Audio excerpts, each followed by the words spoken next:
I'd like to welcome Secretary of State Mike Pompeo. And congratulations, Mr. Secretary. Congratulations on your service to the U.S. Army, to your service in the U.S. House of Representatives as CIA Director, and now as our nation's 70th Secretary of State. The committee looks forward to working with you in a bipartisan way to meet our challenges and to seize our opportunities. We have made important progress on a major security challenge, routing ISIS on the battlefield. This is a big development, one that you've played a role in, and Mr. Secretary, we must maintain the momentum. Islamist terrorism will threaten us for years and years to come. Increasing pressure on Iran and checking its hegemonic moves is imperative. Our partner Israel is on the front lines, but Iran's ICBM program is a danger to us. Intercontinental means from there to here. Your Monday speech, Mr. Secretary, outlined a much-needed strategy to match Iran's range of hostile activities. The challenge now is to present a unified front with our allies. Last budget hearing, I said that our nation's long-standing commitment to global stability, open markets, alliances, and the rule of law and human rights has paid off greatly. If we don't lead, others will. Our formidable military, though, is only one side of the coin. You, Secretary Pompeo, have rightly recognized that diplomacy must lead our foreign policy. American diplomats serve on the front lines. We need them well-trained. I'm encouraged by the Department's interest in strengthening the Foreign Service Institute. And we need sufficient funding to combat wildlife and drug trafficking, to build open markets, to save lives during natural disasters, and do the many other things our aid accounts support. The appropriations process will adequately fund diplomacy and development, I believe. The National Endowment for Democracy, in particular, should be strongly supported. Let's face it, democracy is on the ropes worldwide. Supporting it is a moral and strategic good. NED is backing critical programming in Venezuela and Nigeria and worldwide. It is no time to cut this programming. On the challenge of Russia, yes, we should cooperate with Moscow when possible, but we must diligently protect our national security. The administration has rightly provided lethal arms to Ukraine, which remains under siege by Russian proxies. A far more severe threat is Moscow's information war. This committee has heard that Moscow's goal isn't so much to make Western citizens think this or think that.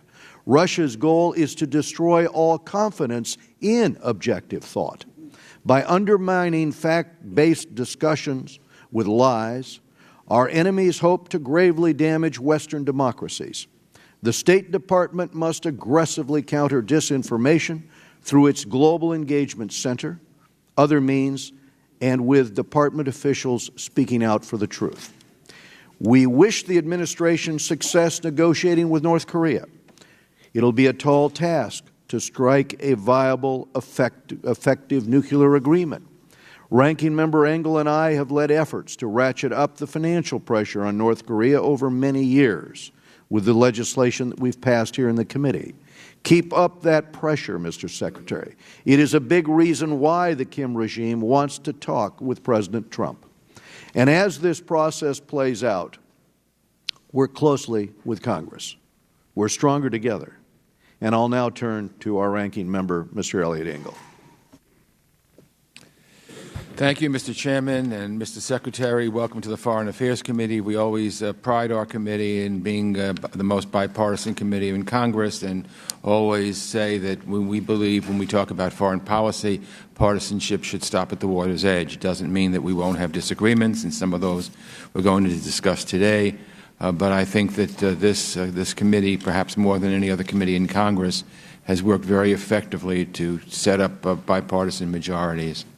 So welcome, Mr. Secretary. You're no stranger here, and we look forward to what you have to say, obviously, today.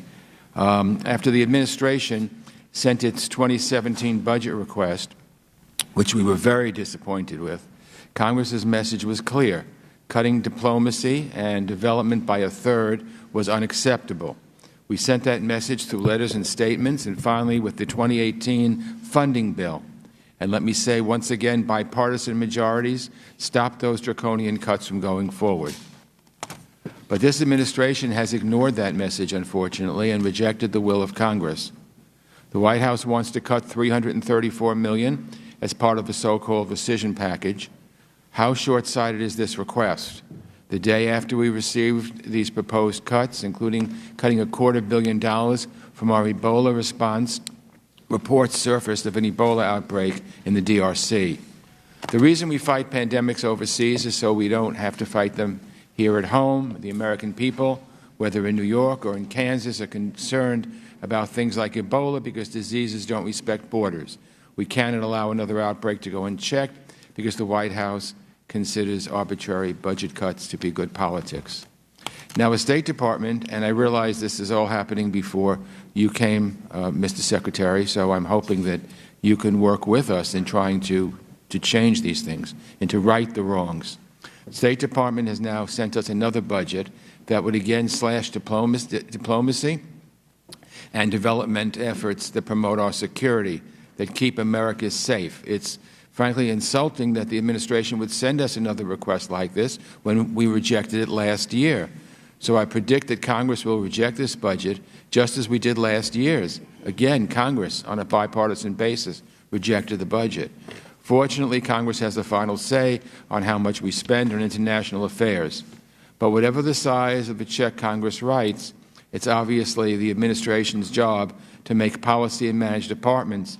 And, Mr. Secretary, I worry about what you've inherited at the State Department. The administration's first priority was an ill-conceived reorganization effort.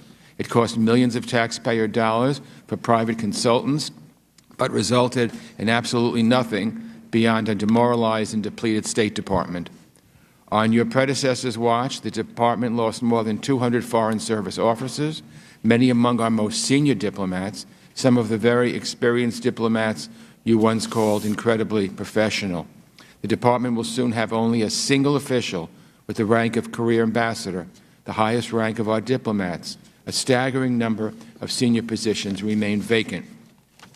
Perhaps most troubling are the allegations from whistleblowers who have reported to this committee that the administration has targeted career employees because of their perceived political beliefs. This is potentially a violation of laws governing State Department personnel. It also strikes at the idea that politics should stop at the water's edge, that the way we carry out foreign policy should put American interests first and leave partisan interests and concerns behind. It's how we run this committee. But that principle has been under attack recently. I think you can draw a line from the moment straight back to the most egregious example in recent memory of playing politics with a foreign policy, with a tragedy. I know the Benghazi Select Committee on which you sat, the creation that was set up to tear Hillary Clinton down, as the majority leader admitted, that was used to impugn the character of one of your predecessors. Partisanship has no place in the halls of the State Department. I'm glad the Inspector General is now looking into those whistleblower allegations, as Senator Menendez, Mr. Cummings, and I advised. But the Department has not produced the required documents that would allow Congress to conduct effective oversight, despite a commitment from the spokesperson to do so. So I hope, Mr. Secretary, that you'll help to get us those documents and that you'll leave behind any political considerations in the way the Department is run under your leadership. Unfortunately, after 16 months, we're feeling the effects of a foreign policy that has marginalized diplomacy and made Americans less safe. The President has alienated our friends, doubted the value of our alliances, and undermined American credibility around the world. The result? A recent Gallup poll put America's global approval rating at an historical low 30%, nearly 20% lower than the previous year. At the rate we're breaking our word and unwinding our country's commitments, I imagine we'll see that number dip even further. The administration's slogan of America First, it's looking, unfortunately, more like America Last and America Alone, and America by itself in the world, where we don't nurture alliances and cultivate new friendships, where we don't put our values at the center of our politics, where we don't help countries become stronger and more stable partners on the global stage. And America in that world is an America that's less safe. Perhaps the worst example that the administration has blatantly ignored is our ongoing threat to our security, which is Russia's attack on American democracy. As you said when you served as CIA director, we're staring another Russian attack in the face. I agree with you. I'm worried that the President is just going to let it happen. I'm worried that even if we did want to push back, the State Department is so hobbled and hollowed out that we won't be able to. I'm worried that the administration is giving Russia a pass because Putin supported President Trump over Hillary Clinton. If we allow foreign interference in our elections so long as it supports our political objectives, then we've put party before country and put our democracy in crisis. I would be just as outraged if the Russians helped Hillary Clinton. I think the Russians should stay out of our democracy. There are so many issues I could get into, but I want all our members to have a chance to ask questions today. There are tough questions, Mr. Secretary, but I look forward to working with you, and I know that your service here in the House will do you well in working together with the House to effectuate a better foreign policy for our country. Thank you. This morning, I'm pleased to welcome Secretary of State Mike Pompeo to the committee. Secretary Pompeo previously served as Director of the Central Intelligence Agency and is a member of Congress representing the people of the 4th District of Kansas. Among his committee assignments, he served as a member of the Intelligence Committee. He also served in the U.S. Army and is a graduate of both West Point and Harvard Law School. And we appreciate the Secretary being with us today. Without objection, the witness's full prepared statement will be made part of the record. Members will have 5 calendar days to submit any statements or questions or any extraneous material that they might have for the record. The goal today is to get to all of our members. To make that goal, I'll ask members to be aware of their allotted 5 minutes. That's for your question, and that's for the Secretary's answers to your questions. We do have questions for the record. And speaking of that, I have a question for the record that I'd like to submit on behalf of Mr. Donovan, without objection, addressing the State Department's role in combating the opioid crisis that is ravaging communities across America. So we will begin now with Secretary Pompeo's testimony. Mr. Secretary.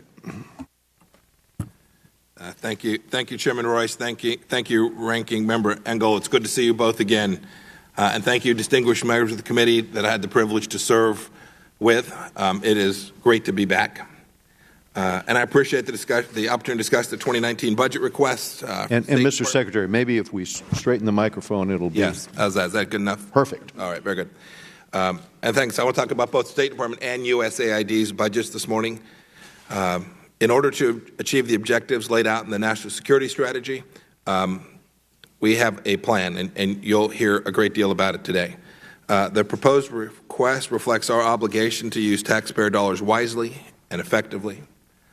Our request also makes clear the United States must exert a proportional financial commitment in the pursuit of goals shared by the entire international community. It's time for other nations, especially those with high GDPs, to assume greater responsibilities and devote greater resources towards our common objectives.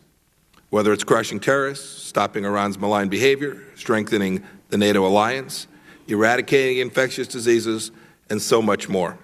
We expect good help, good financial support from our partners and allies. President Trump is committed to diplomacy as the primary means of achieving the United States' foreign policy objectives. So am I. We must maintain America's historic role as a truly global power whose first instinct and overwhelming preference is to use diplomacy to solve global challenges. We're already seeing this in the preparations for our historic meeting with North Korea, still scheduled for June 12th. We have a generational opportunity to resolve a major national security challenge. Our eyes are wide open to the lessons of history, but we're optimistic that we can achieve an outcome that would be great for the world. Our posture will not change until we see credible steps taken towards the complete, verifiable, and irreversible denuclearization of the Korean Peninsula. On Monday, I unveiled a new direction for the President's Iran strategy. We will apply unprecedented financial pressure, coordinate with our DoD colleagues on deterrence efforts, support the Iranian people, perhaps most importantly, and hold out the prospect for a new deal with Iran. It simply needs to change its behavior. We seek to work with as many partners, friends, allies as possible to achieve the common objective of stopping all of Iran's nuclear and non-nuclear threats. The President's highest priority is keeping the American people safe.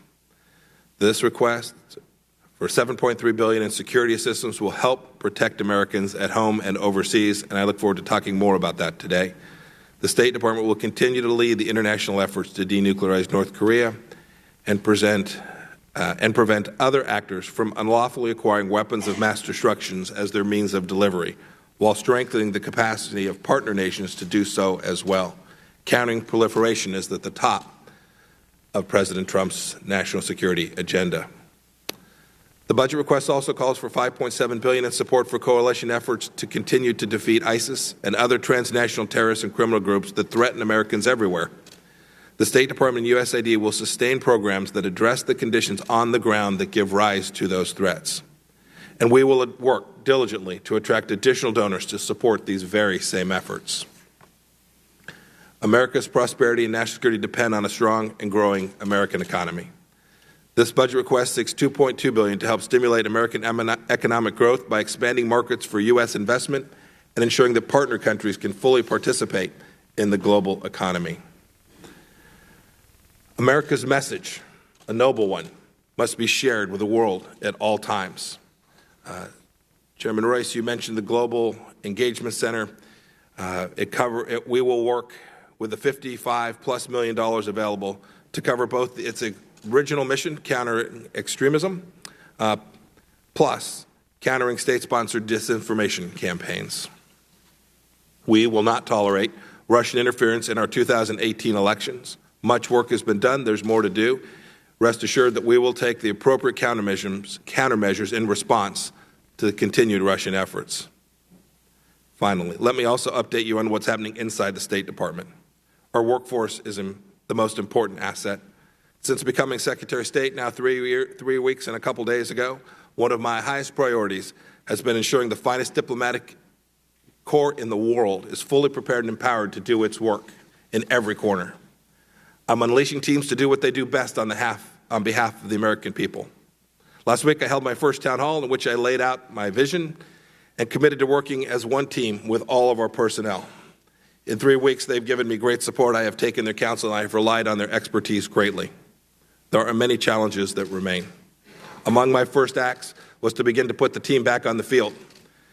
We lifted the hiring freeze on eligible family members, indeed broadened that to lifting the hiring freeze for the entire foreign and civil service. All foreign service and civil service hiring will be consistent with funding levels, but the freeze is no longer. To help the team get on the field, I also know we've got work to do on some of our systems, IT at the front. I know our professionals need that assistance to perform their work efficiently. With that, Mr. Chairman, I'm happy to conclude my statement as it's been submitted for the record, and happy to take questions from you and the committee. Thank you very much, Mr. Secretary. Let me begin by recognizing your efforts to secure the release of Americans wrongly detained in North Korea. So we are very glad to have them home. When we think about what happened to Otto Warmbier, your efforts were all the more important in terms of securing them. You are one of the few Americans also to have met Kim Jong-un. And I would just ask you for your opinion on this.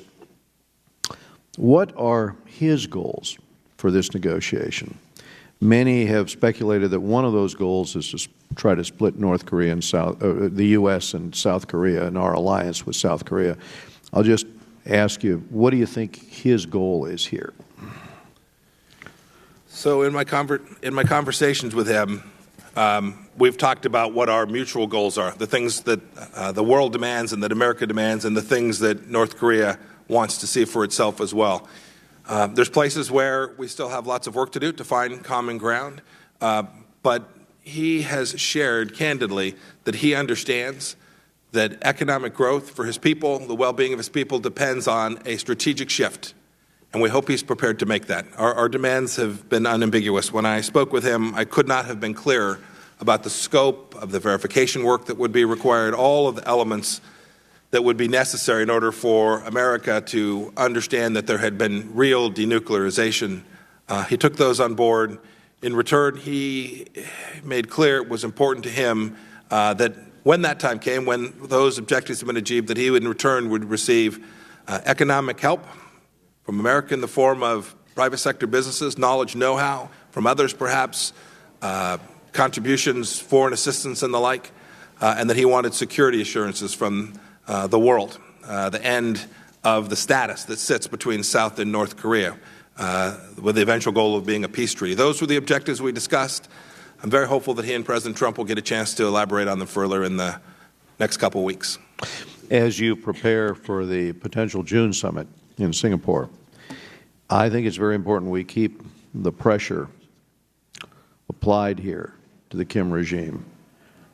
I'll ask you this question. When will the administration begin implementing sanctions against shipping registries? This is something that I've had a particular concern about.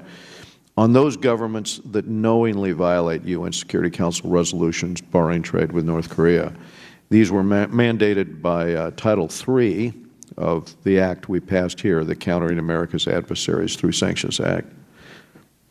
I don't know the answer to that. Let me get back to you, Congressman Royce. I do know the administration has again redoubled its efforts on ship-to-ship transfers.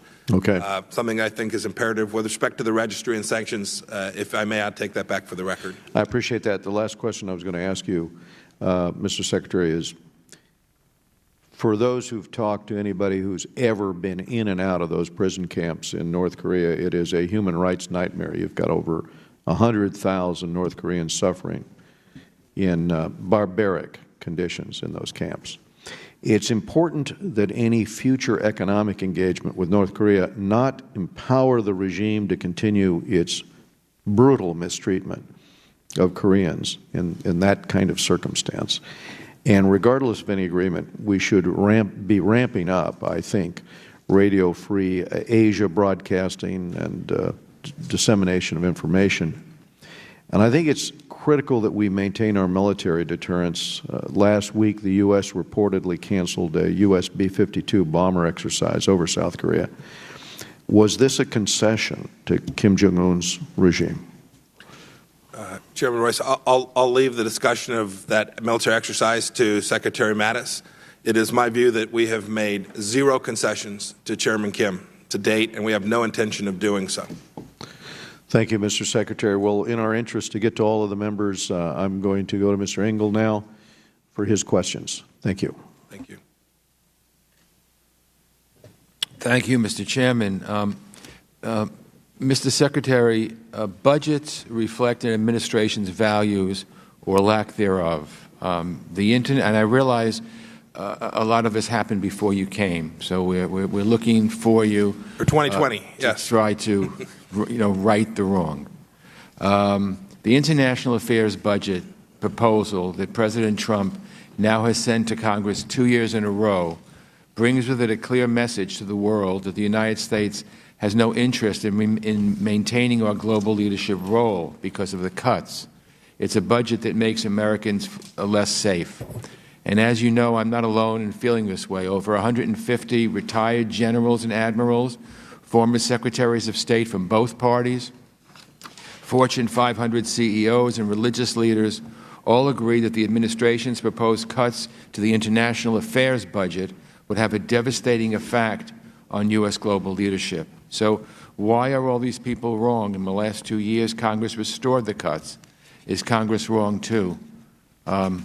Like to hear your views on it, and I hope you'll lead us into a more enlightened path than we've seen so far. Ranking Member Engel, thanks for the question.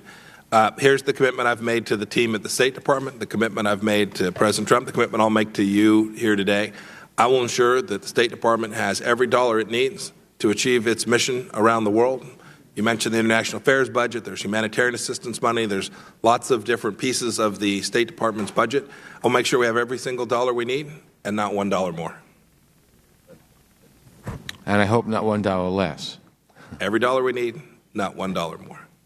This past March, Ranking Member Cummings, Senator Menendez, and I wrote to the State Department expressing concern over allegations that senior officials, including the Director of Policy Planning, retaliated against career State Department employees based on their national origin or because they were perceived as not sufficiently loyal to the President.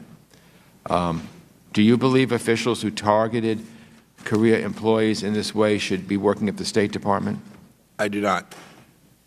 Thank you. In the letter I sent with Ranking Member Cummings and Senator Menendez, we requested access to emails and other documents, a request that Heather Nart confirmed to the press would be granted. So far, we haven't heard anything. Can you give us an idea of when will we be granted access to those documents? I can't, but I will get you an answer. You have my commitment. I'll have you an answer on the timeline by the end of this week. Okay. Thank you. And finally, you said, and I agree with you, that Russia is working to interfere in this year's election, just as it did in 2016. Has the administration done enough to deter and countering Russian interference in our next election, which is only 6 months away? Indeed, elections are ongoing, as you all know better than I do. Right? We have primary elections going on even as we speak. There's a great deal more work to do.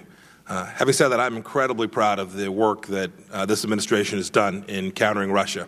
It is light years better than was done in the previous administration. I could go on for a long time speaking about them. I'm happy to enumerate them if you'd like to do so. But I have to say, there's more work to do.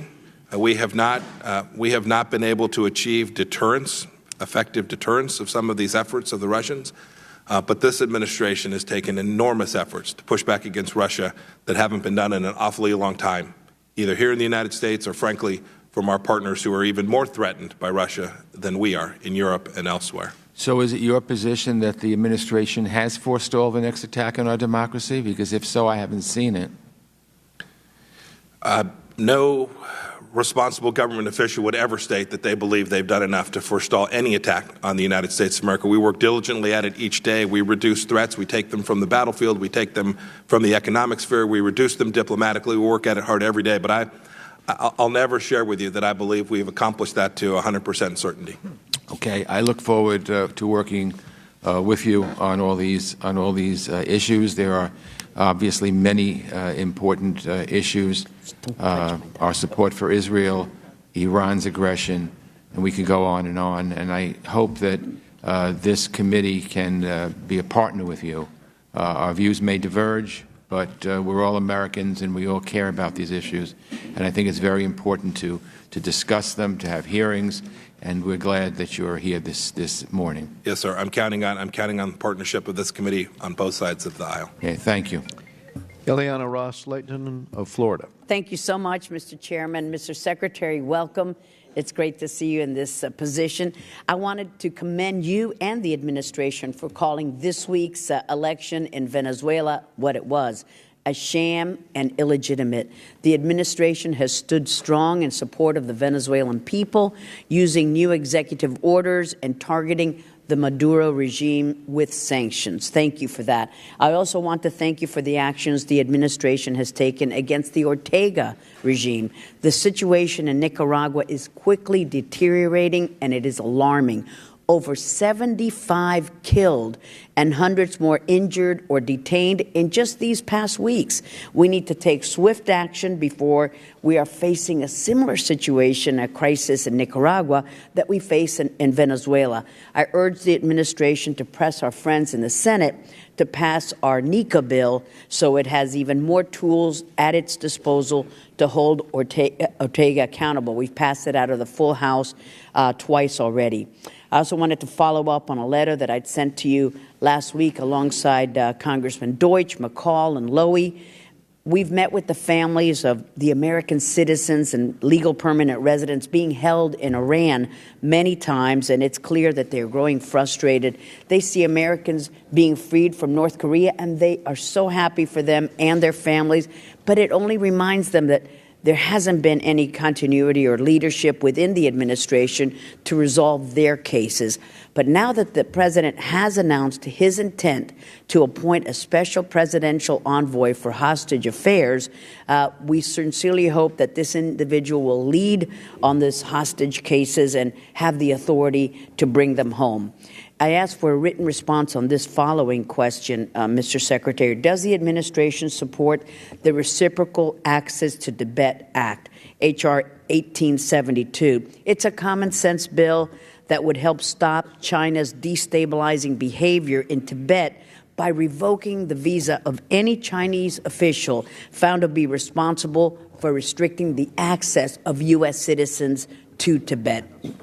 And then the one question that I have for you to answer, I wanted to follow up on something that I had asked Ambassador Satterfield last month. He said he would get me a written response, but I don't have it yet. What is the justification for allowing the PLO office to remain open, given the lapse in waiver authority with no new waiver having been issued? And it's particularly timely, Mr. Secretary, given that the Palestinians submitted a referral on Israel to the ICC this week, which would trigger several provisions of U.S. law. So that's the one question I have, and thank you for the administration moving the embassy to its rightful capital. Congressman Slayton, thank you. With respect to leaving the office open without a waiver, with your permission, I'll get back to you and find out the details. There may be a legal issue that I'm not aware of. With respect more broadly to issues there, continued funding for UNRWA is under review. We're trying to figure out how to make sure we get that right, to continue to make sure that there's security while not rewarding bad behavior. We're deeply aware of the Taylor Force Act and its implications as well, and we're working through that process. I've had one chance to be briefed on the State Department's role there. There will be more. And if I might take just 1 second to address two other points you made. First, with respect to Venezuela, we did this morning receive a formal notification that our charge d'affaires had been PNG'd. We will respond appropriately, certainly reciprocally, but perhaps more than that, perhaps proportionately. We understand that there's a second U.S. officer who will also be a PNG'd. We're well aware, we're watching the Maduro regime continue to engage in destructive behavior for the Venezuelan people. And then finally, you opened with your concerns about the hostages being held by the Islamic Republic of Iran. I know those cases well. The case of Bob Levinson, I mentioned 3 others in my remarks on Monday. I know Mr. O'Brien as well, who will be our special envoy. Know that it will be a very important part of what the State Department does to try and get not only those held in Iran, but Americans held throughout the world back home to their families. It was quite a remarkable thing to be able to bring home 3 from North Korea. There remains a great deal of work to do. It's so wonderful to have you in this post. Thank you, Mr. Secretary, Mr. Chairman. Mr. Brad Sherman of California. I'll have a number of statements and questions for the record. I know we have this 5-minute time limit, and I look forward to reading most of your answers. As to Iran, you knew I would do that. As to Iran, we need to get Europe on our side to impose sanctions, whether or not they view those as sanctions because they don't like the Iran deal or because they don't like Iran's other non-nuclear policies. I want to thank you for bringing to the attention of our European friends the assassinations that Iran has been responsible for in Europe. I know you face some pushback on that, but whether it's the death in Bulgaria in 2012 by the assassination of Hezbollah, an Iranian surrogate, or whether it's the death just last year in Istanbul, or whether it's the Netherlands' assassination of an advocate for the Arab minority in Iran, there are assassinations in Europe.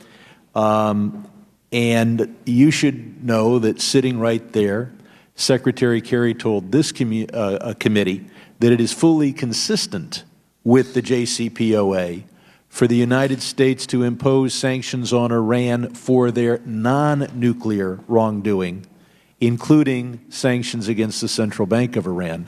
I'd only wish that you had that the administration had gone to Europe urging sanctions for that reason rather than asking them to repudiate the JCPOA. I want to associate myself with the ranking member as to the issue of resources, and particularly ask you to focus on appointing an East Asia and South Asia Assistant Secretary. As to Pakistan, it is a country of great importance to us and has various regions. I hope the State Department would do public diplomacy in the Sindhi language, and I hope that you would reach out to the leaders of Pakistan about the disappearances in Sindh and the forced disappearances. As to North Korea, I can understand that your bargaining position is complete, immediate, a dropping of their entire nuclear weapons program in a verifiable and irreversible manner. That has been referred to as the Libya model. I would hope that while you can go into negotiations with that, if you can come out with verifiable limitations, an end to the creation of new fissile material, a halt permanently to their ICBM program, that should not be regarded as a failure simply because you don't get complete, verifiable, irreversible denuclearization of the Iranian Peninsula. As to Turkey, I hope that the administration would oppose the sale and prevent the sale of the F-35s. They are not a weapon to be used against terrorists. They're a weapon to be used against Greece. And I hope the State Department would at least be neutral should Congress consider, as we are considering, the recognition, the remembrance of the millions of Armenian, Greek, Assyrian, Chaldean, and Syriac victims of the Ottoman Empire at the beginning of the last century. As to our trade deficit with China, that grew from 309 to 337 in the first year of the administration, and I hope that we don't see a shuffle where we continue to import oil, then China buys our oil and natural gas, and then we're told, well, we've done something about the trade deficit. We should not count oil and gas exports to China as a reduction in the trade deficit. I would hope that when you talk to President Sisi, you urge him to protect the Christian minority and note that only 53 permits have been issued to renovate or build churches when over 5,500 applications have been made. One question for an oral response or a quick response, and that is, can we meet our challenges around the world with a 30% cut in the foreign aid budget?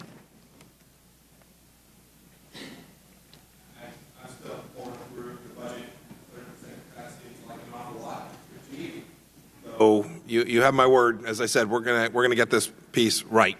I assure you. And I want to comment on one other. I am close to making a number of significant announcements about new members of the team. Assistant Secretary for East Asian Affairs and South Central Asia amongst them. Ambassador Shannon is retiring here shortly. We'll need a replacement for him, and we're very close to moving along. We've got to get him through the Senate, but I am looking forward to getting the whole team built back. We go now to Chris Smith of New Jersey. Mr. Secretary, thank you for your leadership. Thank you for recognizing the existential threat that Iran poses with regards to nuclear weapons, and for recognizing what needs to be done to try to get us to a better place and a negotiated text that is viable and predictable and will protect the security of the United States, Israel, and others. So thank you for that. Mr. Secretary, as author of the Trafficking Victims Protection Act, a law that created a comprehensive whole-of-government approach to combating sex and labor trafficking, protecting women from this unbelievable cruelty, both domestically and internationally, I respectfully ask if you would to move as quickly as possible on appointing an ambassador at large. That post, which is the point person, has gone unfulfilled. And I know you're new on the job, and I know that you care deeply about that issue. Please move on that. And in like manner, in 2004, I authored the Anti-Semitism Special Envoy. That, too, has not been filled, and I know you care deeply about combating this scourge of anti-Semitism, which is rising all over the globe. Please move on that as well. You have my word. We'll move on them. I appreciate that. And thank you for ratcheting up the pressure on Joseph Kabila. We have been working really hard on our subcommittee on Africa, global health, global human rights. We want a smooth transition, as smooth as possible, and Kabila certainly has the capability to cause unbelievable violence and war. And and the sanctions certainly play a real, and I know you've already meted out some of those sanctions. I especially want to thank you for designating India, Brazil, and now Japan as violative of the Sean and David Goldman International Child Parental Abduction and Return Act. Japan is notorious for not returning American children, including American service members' children. And your department now has taken that step, which previously was not done, to say they are non-compliant with the Goldman Act. And I deeply appreciate that, and I hope there will be follow-on sanctions with that. With regards to the negotiations with China, one of the big misses with North Korea, China, and Iran, especially with the hostages, was not including human rights in the talks. Angel Natsios, who worked on North Korea issues very effectively, former USAID administrator, said the big miss with North Korea was keeping human rights separate from all the negotiations. So I encourage you, if you would, Xi Jinping is in a race to the bottom with Kim, frankly, and other dictators around the world on religious freedom persecution and like-minded human rights abuses. So please make that a more robust part of the efforts. I know you personally believe that, and I hope you will do that. And finally, over the last couple of days, weeks, I've been meeting with Hua Chu, whose husband has now been held in Iran, in Evin prison, for 653 days. Her husband, Xie Wang, is an American. He's a graduate student and has done nothing wrong, had all the pre-clearances before he went to Iran to do his studies, and then before he returned was arrested and has been maltreated. His wife, at a big Princeton rally that she put together, said, and I quote, very, very telling, she appealed to you and to the president. My husband, she says, is an innocent man, Mr. President. He is in prison solely because he is an American. I just encourage you, and I know you believe this, and we do now have a hostage, and perhaps it'll be part of his portfolio, Mr. O'Brien, Charles O'Brien, who will work on this. It has to be 24/7 to get these Americans to safety, because they are being used as pawns by the Iranian regime. And again, having seen her tears, her family, her little boy, it just breaks your heart. So the more you can do on that, the better. Yes, sir. She is correct in her analysis. Her husband is completely innocent and held for a singular reason. And I hope you'll come out and join me at the State Department in a couple of weeks when we roll out our International Religious Freedom Report. I invite all of you to join us. It's an important day. Much work to be done there as well. Thank you very much. And I would note, David Saperstein, our former ambassador at large, obviously did a wonderful job, and Sam Brownback is doing a wonderful job. You're doing a great job on religious freedom. It is one of the most elemental of all human rights in the world. It is under assault, perhaps as never before, from radical Islamic belief to communist dictatorships. So again, I want to thank you for the work that you're doing on that. My hope is that Vietnam will be designated a CPC country. I also hope that Erdogan in Turkey would also be so designated for what he has done years to date against the Orthodox, as well as so many others. So I thank you. Mr. Greg Meeks of New York. Thank you, Mr. Chairman. Mr. Secretary, I have some concerns because I can recall your immediate predecessor sitting here, and he said almost exactly the same thing that you said about the budget, that they would not spend a dollar more, and yet we received such drastic cuts that you've heard Mr. Engel speak about and other members. So I'm worried about that aspect of it. I also, when preparing for this hearing, I couldn't help but go back and I looked at some videotape. And the videotape was actually of you, Mr. Secretary, and the attitude that you had about a predecessor. You didn't give her any courtesy when Secretary Hillary Clinton was sitting in a seat before the Benghazi Committee, and you scolded her. You went after her with venom. I couldn't believe the tape when I saw it, and you basically went after her about the QDDR report, which you said only included 2 pages of diplomatic security. You then said and implied and said clearly that meant that the report had no balance and therefore there was no diplomacy. Security was only mentioned a few times, and so the insinuation was that therefore the Secretary was not interested in diplomatic security. That came from your mouth at that time, at that testimony. So I went back and I looked at your testimony, Mr. Secretary, when you were before the Senate for confirmation. I waited patiently here listening to your testimony here today, Mr. Secretary. I have not heard you mention one single time about diplomatic security. Not once. Not once. And then, you know, I know at the time, and we're trying not to play, you know, I'm with my colleague playing politics across but we're here on Howard soil, so I think we've got to get to the facts of the matter. And on the facts of the matter, we heard the Majority Leader Kevin McCarthy at the time say that it was about bringing Hillary Clinton down. And so I hear that maybe giving you the benefit of the doubt, if it wasn't about bringing Hillary Clinton down at the time, then I ask you, Mr. Secretary, should we conclude that because you've not mentioned it one time, not once, should we conclude based upon that fact that you do not care about diplomatic security, Mr. Secretary?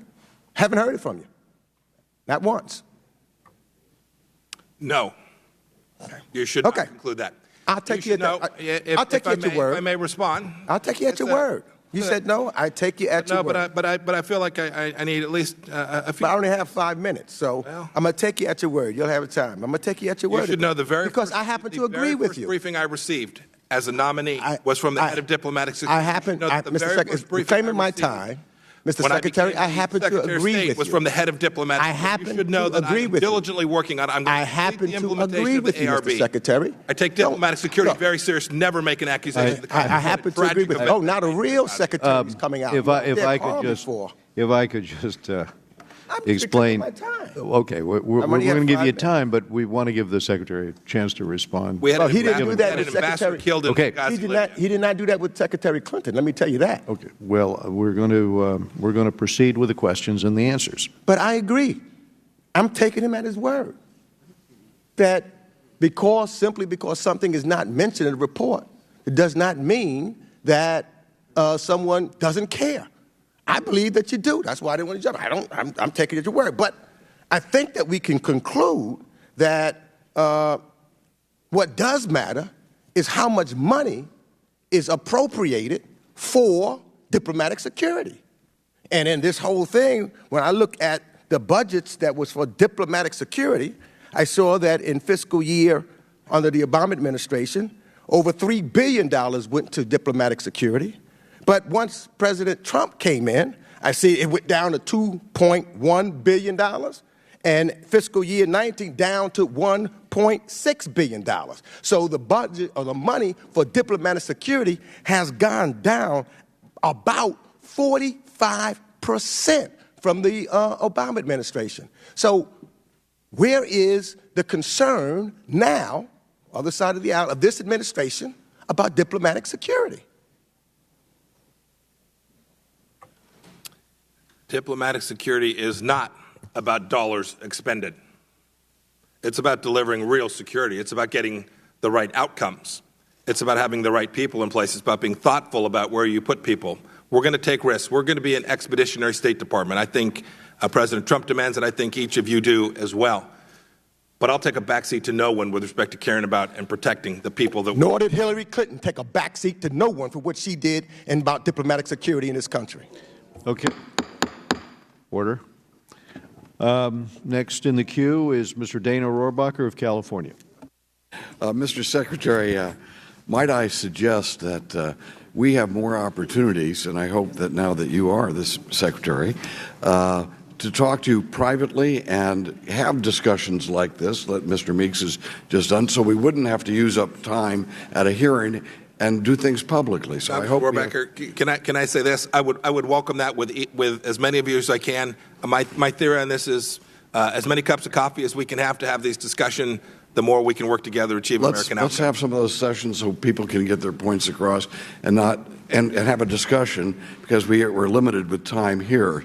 I'm very pleased that we have an administration now and a secretary like yourself who knows that we shouldn't be treating enemies like friends. We should be treating enemies like enemies and friends like friends, not the other way around. And I'm afraid that our government quite often has gotten into that pattern. I'd like to ask a couple, based on that concept, I would hope that we are going to be supporting the Kurds. Erdogan is becoming our enemy. He is not our friend, and the Kurds are the people who need our help. I hope that we are going to have a relationship with India and Japan and accelerate that relationship, because that is pivotal. They are friends that are pivotal to helping us defeat our enemies.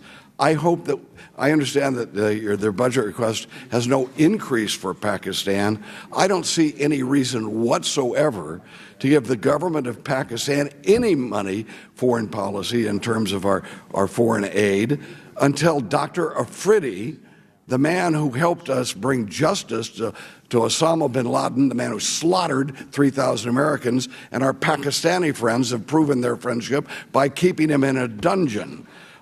In Afghanistan, we have a great friend, a man, if anybody's seen 12 Strong, helped defeat the Taliban.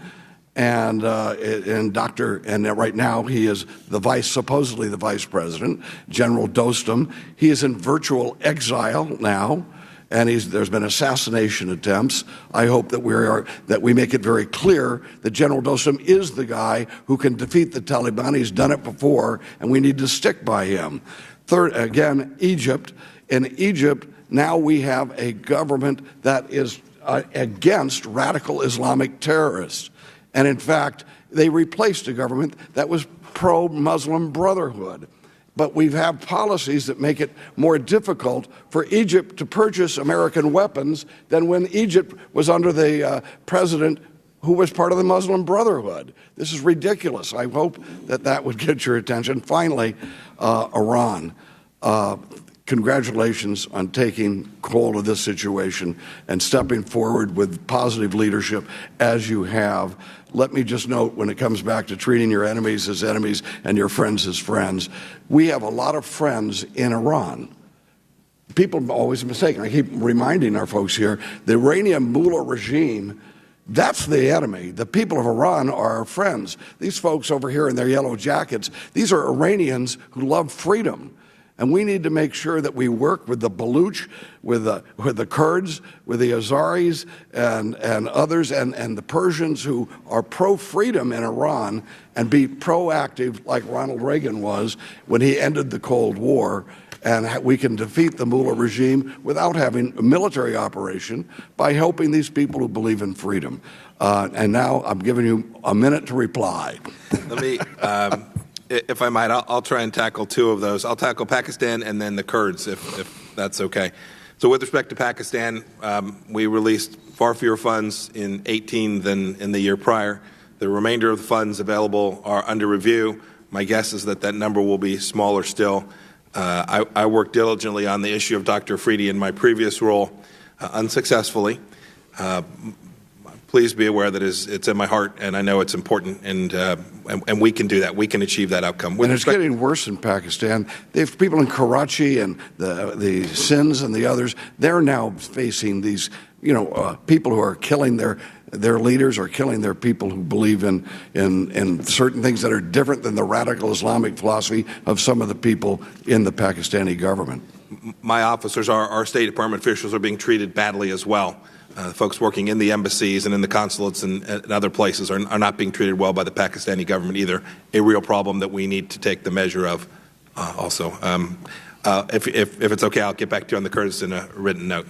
All right. And as I say, Mr. Secretary, looking forward to some private sessions where we can all discuss things. Thank you. Albio Series of New Jersey. Thank you, Mr. Chairman. Thank you, Mr. Secretary, for being here.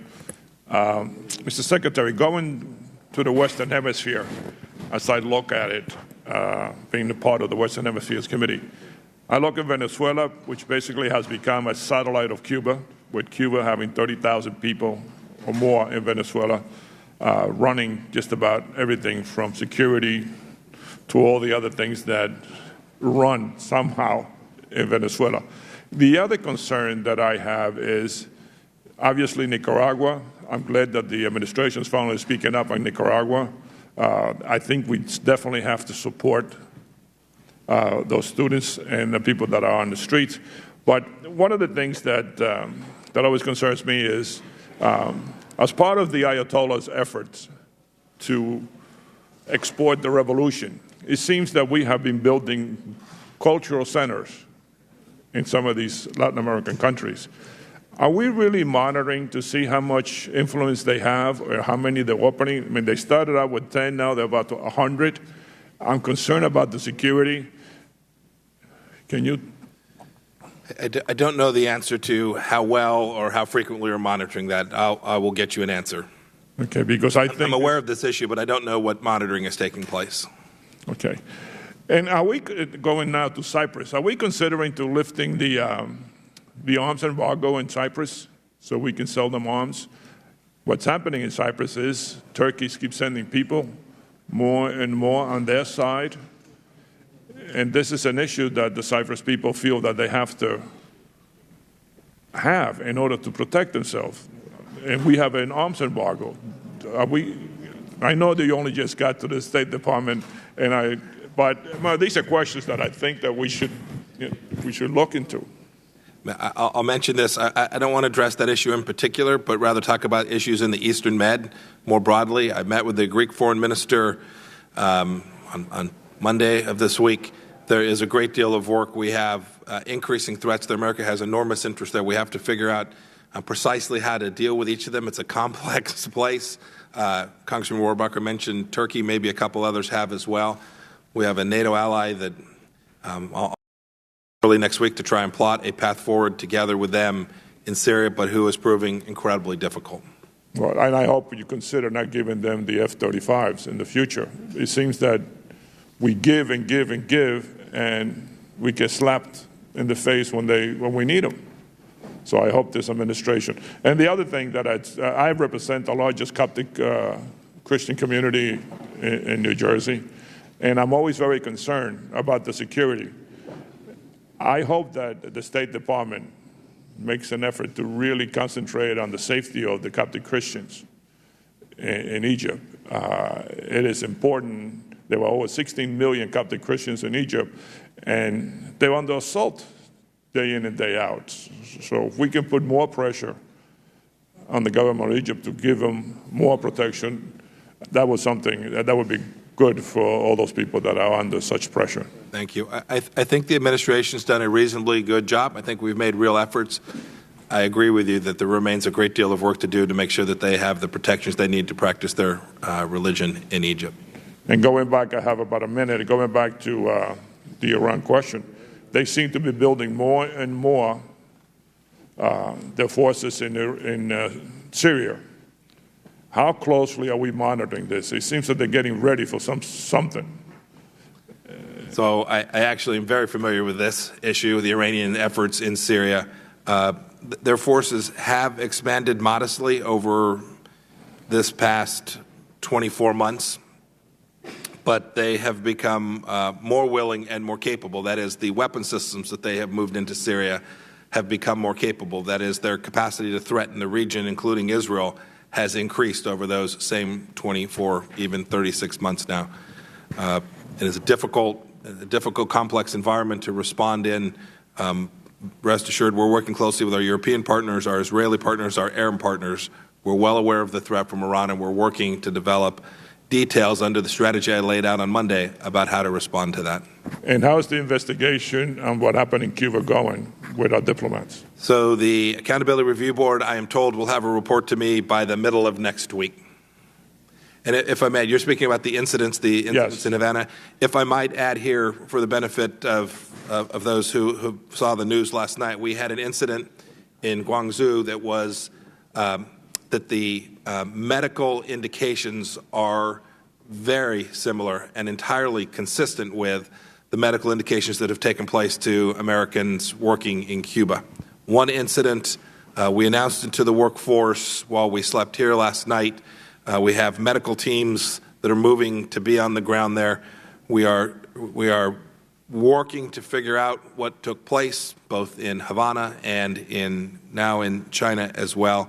We've asked the Chinese for their assistance in doing that, and they have committed to honoring their commitments under the Vienna Convention to keep American Foreign Service officers safe. Thank you. We appreciate very much your department keeping us in the loop on this as this proceeds. We go to Steve Shabbat of Ohio. Thank you, Mr. Chairman. And Mr. Secretary, as a founding member of the Congressional Taiwan Caucus, I'd like to focus first on one of our key allies in what can be obviously a very dangerous world, the nation of Taiwan. And I say nation intentionally. It's not a faux pas. Taiwan has been a de facto independent country for more than half a century now. They, of course, have to put up with PRC, China's bullying on an ongoing basis. The State Department had a self-imposed policy that prevented top Taiwanese officials, the President, Vice President, Foreign Minister, and Defense Minister, from coming to the United States, including to our nation's capital here, Washington, D.C. They could transit through, say, Los Angeles or San Francisco as they headed to South America, for example, but that was it. And top U.S. officials couldn't travel to Taiwan. That policy was disrespectful and counterproductive, in my view.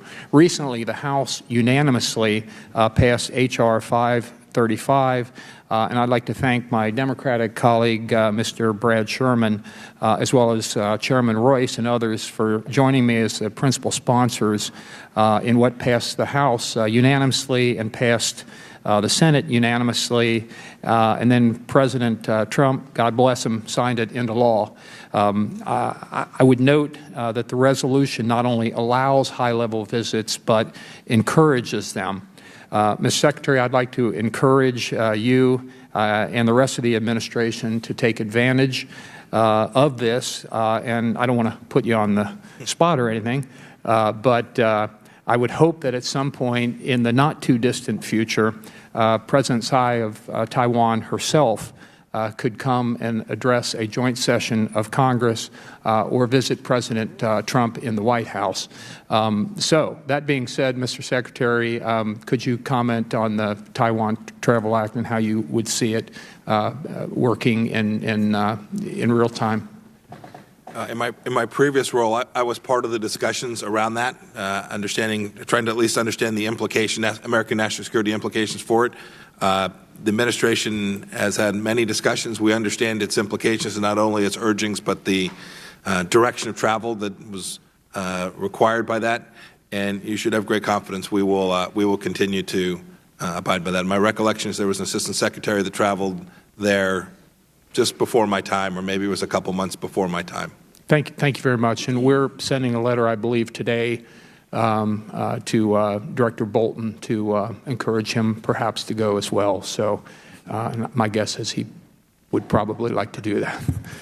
So thank you very much. The next thing I'd like to mention, we had a hearing last week. I've introduced legislation a number of times. As you know, gas prices have gone up to $3 a gallon in Cincinnati and other places. They're higher here in D.C., but they're hurting a whole lot of people. And it was called NOPEC. I'd introduced it with John Conyers in the past. We'd pass it in the House. They'd pass it in the Senate, but it wasn't identical. There would be climate change stuff put in the Senate. So for whatever reason, we didn't get across the finish line. It's my understanding that President Trump likes the idea. In essence, what it does is it would allow the Attorney General to file a lawsuit for anti-competitive violations, basically, which would be in violation of antitrust law, the Sherman Act. And I would encourage you to take a look at that. The legislation hopefully will be passed here in the House sometime in the near future. And those OPEC countries who work with Russia and others are artificially keeping production down, which drives the price up. So if you would take a look at that, I'd greatly appreciate it. I'd be happy to. Thank you. I also hope the good oil and gas people of your great state would get after it as well. I totally agree with you. And then one final thing I'd like to do, and I'd like to commend my colleague from Virginia, Mr. Connolly, for not letting the world forget about Crimea. which too often I think they have. I think the Russia's invasion and criminal annexation of part of Ukraine, Crimea, is going uncommented on by the rest of the world too often.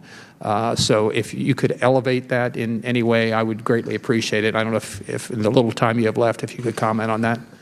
I appreciate the need to elevate that. The last trip I took in my previous role was actually to the Donbass to see the challenges that are presented to Ukraine and its people there. This is a very, very serious matter. The Russians annexed 1/5 of that country. We should never forget that that's the case. Thank you very much. Mr. Ted Deutsch of Florida. Thank you, Mr. Chairman. Welcome, Mr. Secretary. Thanks for your service to our country, and thanks for being with us today. As my colleagues know, I make the same request of every official who comes before this committee. You've already had a chance to speak to this, but and you and I have had many conversations over the years about Bob Levinson, the longest-held American hostage, and all of the other Americans who are held in Iran. I appreciate the commitment that you've made here today to focus on bringing them home, and we're proud to be joined today by Bob's youngest son, Dan, who's sitting with us here.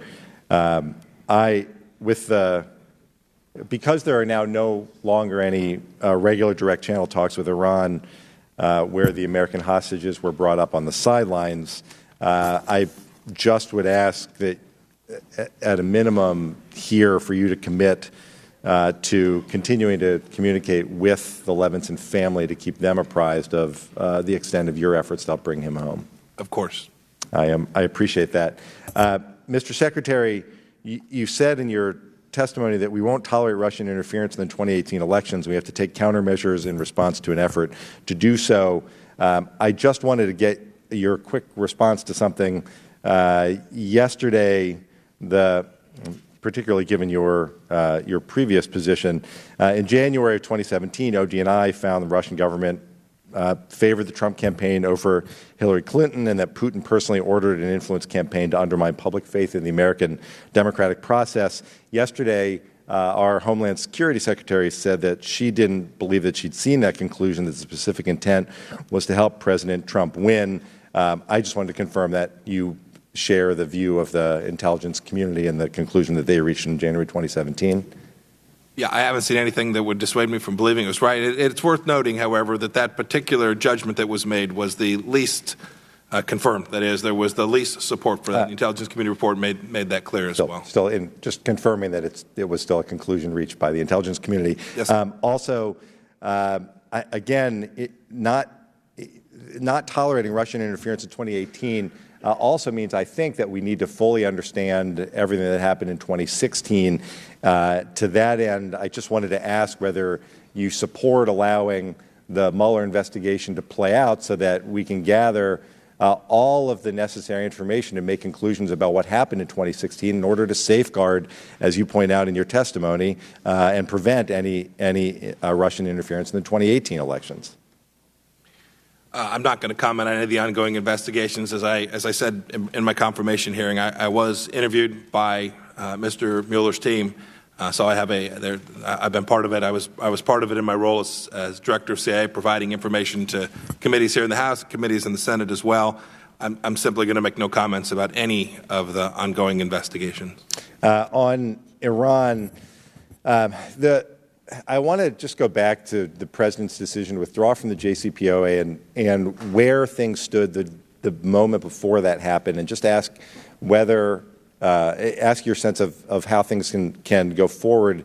At that moment, there were ongoing discussions, negotiations with our European allies about addressing the shortfalls in the JCPOA, specifically the inspections regime, the sunsets, and the ballistic missiles, and I would add human rights to that. And the understanding was by a lot of us that if we could reach some agreement on those issues to strengthen the JCPOA and address those shortfalls, that would have been sufficient for the administration to remain in the deal. There's this 180-day period now before the sanctions are fully implemented after the President's decision.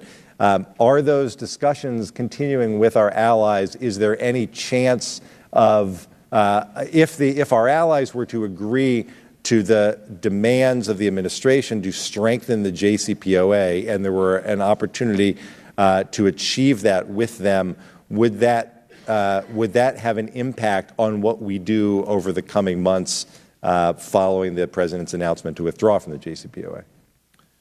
So we will certainly continue to work with our European partners. Indeed, the German foreign minister will be here on Thursday, tomorrow, or maybe it's even this afternoon when he will arrive.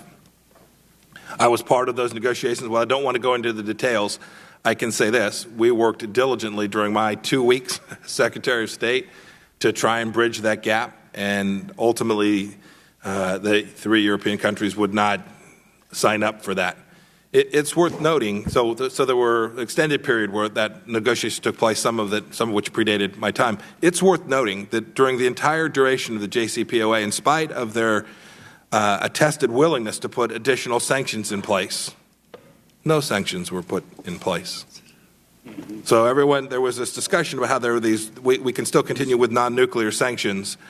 The actual willingness to do that, to actually engage and say, we're going to sanction Iranian missile conduct, for example, which would, if put in place properly, have required European businesses not to be in Iran. They're still engaged in this missile activity. I think we can all agree it didn't happen. And so are we prepared to fully impose secondary sanctions on all of our allies? Gentleman's time. The answer is the sanctions are back in place today with a 90-day and 180-day wind-down period for different components. Let me say I appreciate our colleagues, Mr. Ted Deutsch's continued focus on Bob Levinson and his fate. Let me also add that I'd add this with extreme caution, Mr. Secretary. The U.S. Permanent resident Nizar Zakah is reported to have disappeared from prison in Iran, and I hope the administration is working swiftly to locate him and ensure his well-being. The reason I raise the point is there is reports not only that he was in poor health, but also reports that he had been tortured. And so thank you for your engagement on this. I'm aware of those reports as well. Thank you. I would go to Mr. Joe Wilson of South Carolina. Thank you, Mr. Chairman. And Mr. Secretary, thank you for being here today. I had the extraordinary opportunity to lead a delegation for the opening of the embassy in Jerusalem. It was just what a fabulous, positive celebration this was. And I was really grateful for the leadership of President Trump, for your leadership, Ambassador John Bolton, and, of course, the extraordinary ambassador to the UN, Ambassador Nikki Haley. And working with Prime Minister Benjamin Netanyahu, I believe this will help promote the peace process in the Middle East. So thank you for your success. Additionally, the question would be, the results of the most recent elections in Lebanon change. What's the status of U.S. policy? Do we need to make changes on how to provide our economic and security assistance to be more effective to counter Hezbollah and Iranian influence? And what do you see as the most effective tool pursuant to UN Security Council sanctions that the United States can promote to enforce the disarmament of Hezbollah, which today has 150,000 missiles directed at Israeli families? So I think there are 3 questions there. I'll start with the last one with respect to Lebanese Hezbollah. So we not only now have them as a problem in Lebanon, we have them as a problem in Syria as well. Iranian-funded, Iranian fuel, part of our Iran strategy is aimed clearly at reducing their capacity to create havoc and conduct terror operations around the world. Second, you asked about the election. Certainly changes, but ultimately it's our assessment at this point that the overall balance of power won't be materially changed as an outcome of that. That's good and bad. The existing balance of power is not a good one in its own right, and so there are real challenges about how America can introduce its influence and get Lebanon to move in a direction of that great nation. To date, we've largely relied on 2 places, including the Lebanese Armed Forces, to help us achieve the security element of our efforts there, and we need to review each of those to make sure that we're using American taxpayers' dollars right and supporting the groups that can most likely achieve our outcome there. I'm also grateful that the administration is providing additional funds for the European Deterrence Initiative to provide for military NATO troops in Estonia, Latvia, Lithuania, American troops in Poland. To me, this is so important, but the challenge that you have is that only 15 of the 29 NATO allies have said that they would reach the 2% minimum by 2024. What can we do to encourage our allies to better defend themselves, to promote peace through strength? President Trump should be credited with making real progress there. That is, there are more countries today meeting their 2% commitment. There's a corollary commitment of 20% for equipment as well. More countries achieving that as well. I was with John Stoltenberg this past week. He's committed to putting pressure on each of them to do so. There's a summit in July that the President will attend, a NATO summit in July that the President will attend, and I hope that two things will take place. One, that every country will show up with a plan at least to get to 2%. Some of the countries, including Germany, have the financial wherewithal to do so and have simply chosen not to. And second, I hope that the countries that have plans will move their date closer, that they will get to their 2% target in a more timely fashion. And I'm really grateful, a rare example, but it's true, that we work together with Jerry Connolly and Steve Chabot. And that is that we're concerned about Russian aggression, beginning in Moldova. Then it was the Republic of Georgia. And then 10,000 people were killed in Ukraine. What more can we do to work with our allies to provide proper equipment, particularly to the three nations I mentioned, to stop the aggression by the Putin regime? So, Congressman Wilson, I don't know the details of the armaments issues with respect to those three countries. I'm happy to take a look at it. I was with the Georgian Prime Minister. We had the 7th U.S.-Georgian dialogue hosted the State Department this week. We can keep these issues at the forefront. We can make clear with respect to at least Georgia that we are working to get their accession to NATO. These are the kinds of things that can support the people of those countries in the right way. We also, in that same neck of the woods, made the decision last year to provide defensive weapon systems to the Ukrainians, weapon systems that they have now used. And there is much work that remains. I concur, this is not partisan, much work that remains to promote those former Soviet entities who are on a path towards joining the Western world. And I've seen the success in Bulgaria and Romania, now Georgia. Thank you. We go now to Mr. Bill Keating of Massachusetts. Mr. Chairman, good morning, Mr. Secretary. Three things.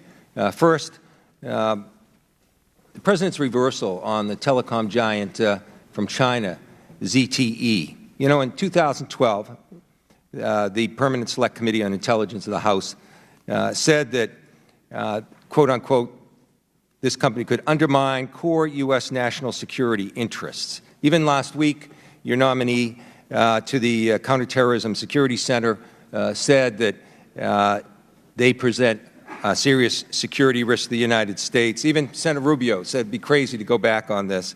So it's really not an issue if it presents a security question. Yet the President, via tweet, took the pressure right off just 3 days after getting a loan arrangement that will support the Trump brand and reversed this. Now, even either last night or this morning, he said, well, maybe it could be dealt with a fine or changing the principles of the company, which you know are run by the Chinese government and influenced by the Chinese government. Number one, should that be reversed? Should that ban be reversed? And number two, should the President really divest himself of these business interests? Now, second quick question is on the President's phone. There's been reports that his cell phone isn't equipped with sophisticated security devices, and it exposes him to hacking and surveillance in that regard. You wrote, Mr. Secretary, a couple of years ago, dealing with the other former Secretary, the disregard for the letter and spirit of the law in her handling of classified information is not a political issue. It's a national security issue that puts American interest and American lives in danger. Second question, will you advise the President to change his phone and make it more secure in that respect? And finally, if you could, you said just a few minutes ago that security is about being thoughtful for where you put people.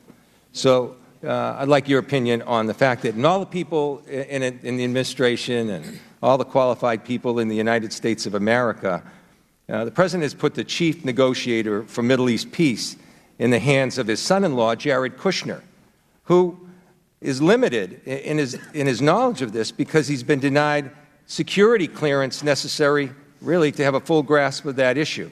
His temporary clearance was removed due to the apparent conflicts of interest and a very large number of discrepancies on his SF-86 form. So on those three questions, if you could, Mr. Secretary, please respond. Sure. Let me take a swing at all three of them. I'll try and do them in the sequence you provided them. With respect to ZTE, you note that this threat has been known since 2012. You should note nothing was done in what now amounts to almost 6 years. This administration is going to do something. We're still working on the appropriate response and how to address it, but it's worth noting that for 6 years, mostly under the previous administration, nothing was done. Mr. Secretary, by just quick comment, Sure. that doesn't make it right. No, Either sir, they're a danger or they're not. The President's been in office for over a year now, and nothing was done, evidently. I agree. So time to do it. I right? agree. I agree. We need to make sure that America is secure and from threats to all. There are multiple ZTEs, one amongst many of these same types of threats, and I look forward to working. This seems to me a bipartisan issue. So it still should be banned. We're going to get this right. We're going to reduce the risk from ZTE to America. It's still under review what's taking place. I've been part of some of the discussions, although not all of them. But I understand, at least as of yesterday afternoon, no final resolution had been reached. Secretary of State, I'll leave to others the President's phone. I won't walk away a single bit from what I said previously. Every government elected official has responsibility to comply with. Including the President, Mr. Secretary? Every government official. So who would tell him that under your organization? Congressman, I don't have any comment on that. We all have a responsibility. But excuse me, if you know it, and it's true, if it is true, would you feel compelled to say, Mr. President, you got to change your phone? It's a security risk. Wouldn't you at least do that for America? I'll tell you this. You can't do that for America? Come on now. We're both great patriots. I think we share that.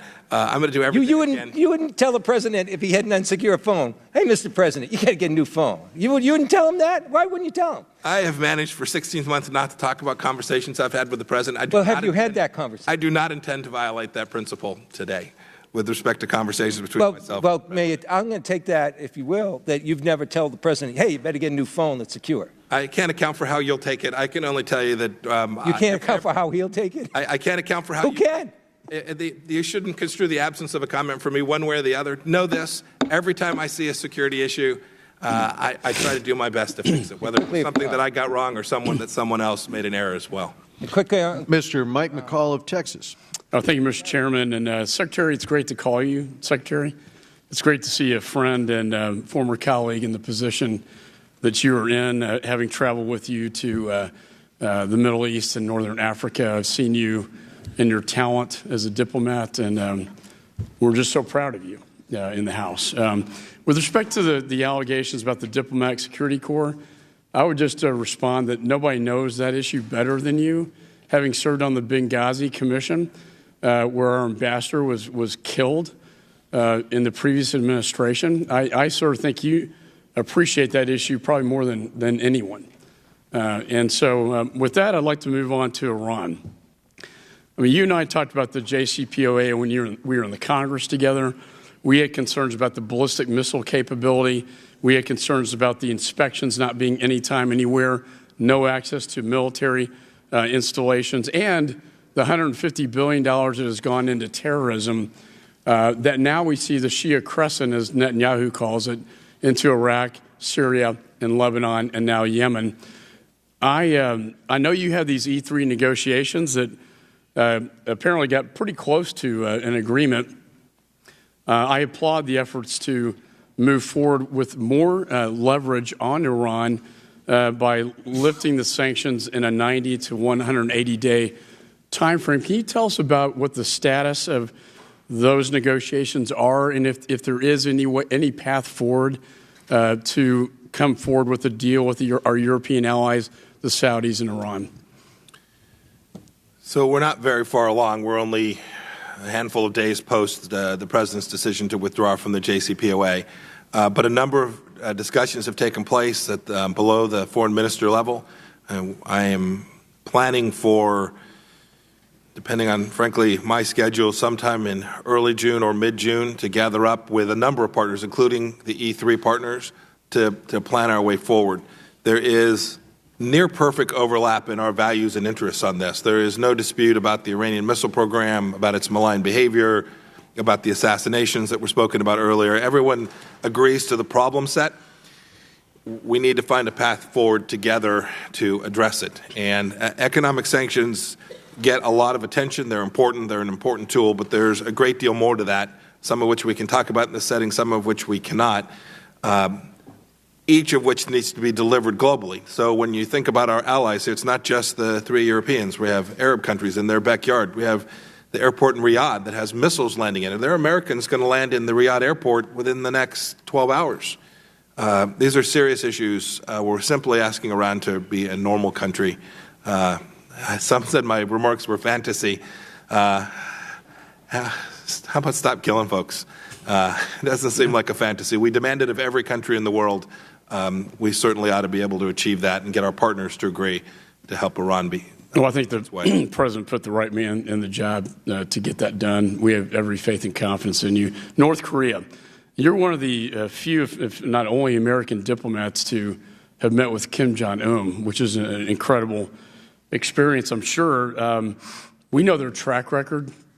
We've constantly looked at sanctions to get to the negotiation table, and they have consistently violated.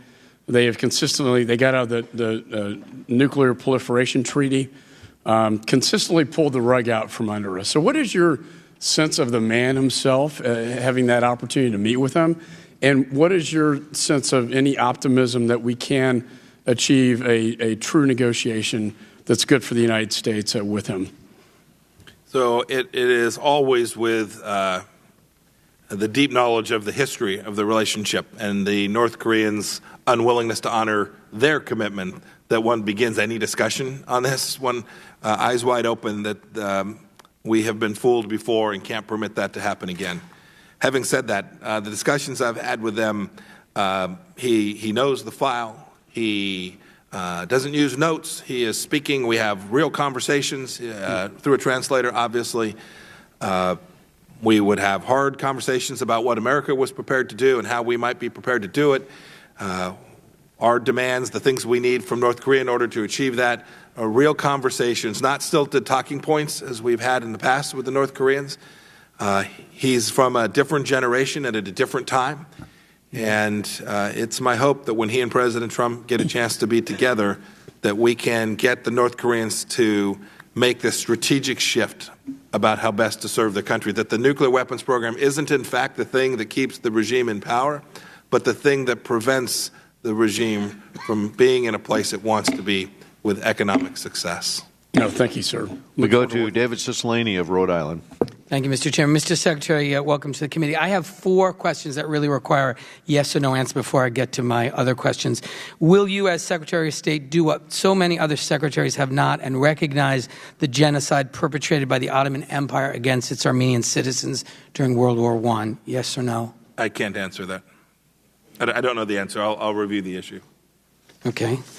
You strongly criticized the Obama administration for not including issues like human rights in the nuclear deal with Iran. Do you have a commitment from the Kim regime in North Korea, the most brutal dictatorship in the world, to take steps to alleviate the human suffering of their own people, including opening civil and political rights as part of any negotiated deal? The issue was raised directly between me and Chairman Kim, and it will be part of the discussions as we move forward. Will it be part of the deal? Do you have a commitment from the Kim regime? We have broad outlines of what it is that each nation is prepared to do. Thank you, Mr. Secretary. You said in response to written questions for the record during your Senate confirmation hearing that you would appoint a new special envoy for the human rights of LGBTI persons at the State Department. That special envoy position has been vacant for some time. Will you expeditiously appoint someone to fill that post? Yes. And can you give us a timeline? No. Okay. But just know, it is, I have a couple dozen posts that are of similar importance, each of which we're working through developing lists. Thank you. Yeah. You've talked a lot about supporting freedoms in the Middle East region. Have you raised your concerns with the government of Saudi Arabia about their recent arrest of activists, particularly women activists? I've spoken with the leadership of Saudi Arabia, although I haven't had a chance to speak to them lately on that. I hope you will. Next, Mr. Secretary, I want to build on Mr. Keating's question about the TZE. Do you believe it's appropriate for the President's business organizations to benefit from Chinese government loans and financial incentives while the administration considers official matters related to the Chinese government? I'll leave that to others to comment on. No, do you think it's appropriate? Yeah, I'm going to leave that to others. Do you have an opinion as to whether that is appropriate? Yeah, that's like, I think, 6 levels of hypothetical that I don't know the fact. Well, no, Mr. Secretary, with due respect, it's not hypothetical. The President reversed his decision and received a financial benefit for it. If, in fact, the President doesn't divest himself of his business interests, how will you ensure that this body, that the Congress of the United States, that you are not engaging on matters of foreign policy and national security where the President's interest is really the bottom line in your mind rather than the interest of the American people? Well, first of all, I can assure you that that's not true. Second, I can prove now that it was a hypothetical. You said that the President had changed his position. It's still under review. We're still working our way through it. Mr. Secretary, how will you assure, if the President's business interests remain in place, how will you assure the American people and this Congress that the decisions that you make on matters of foreign policy will be dictated by the best interests of the American people and not the financial benefits to the Trump organization or President Trump? When you don't even have an opinion as to whether or not it's a good thing or a bad thing. You wouldn't even render an opinion as to whether or not you think it's appropriate for the President's business organization to benefit from financial loans and incentives from a government that you're negotiating with. I'm confident that the President will comply with the ethics rules that are in place. Right? Mr. Secretary, that's a very disappointing answer. With all due respect, I'll go to my next question. In your speech on Iran this week, you outlined 12 demands for the Iranian government now that President Trump has abandoned the JCPOA. And while I agree with all of the goals that you laid out in your list, I have to say it was more like a letter to Santa Claus than a policy document. It's nice that you have 12 things that you want the Iranians to do, but that is far different from having the negotiating ability, the skill, and the coalition to support those efforts. And for what I've seen so far, this administration has none of these things. In fact, this administration has been in power for a year and a half, and nothing in the JCPOA prevented the administration from cracking down on Iran's malign activities in the region, and they've done very little. So why will it be different now? How will you translate this very lovely wish list into actual policy? May I actually answer this question? Yes, please. Thank you. In the almost 3 years of the JCPOA, the Iranians marched across the Middle East.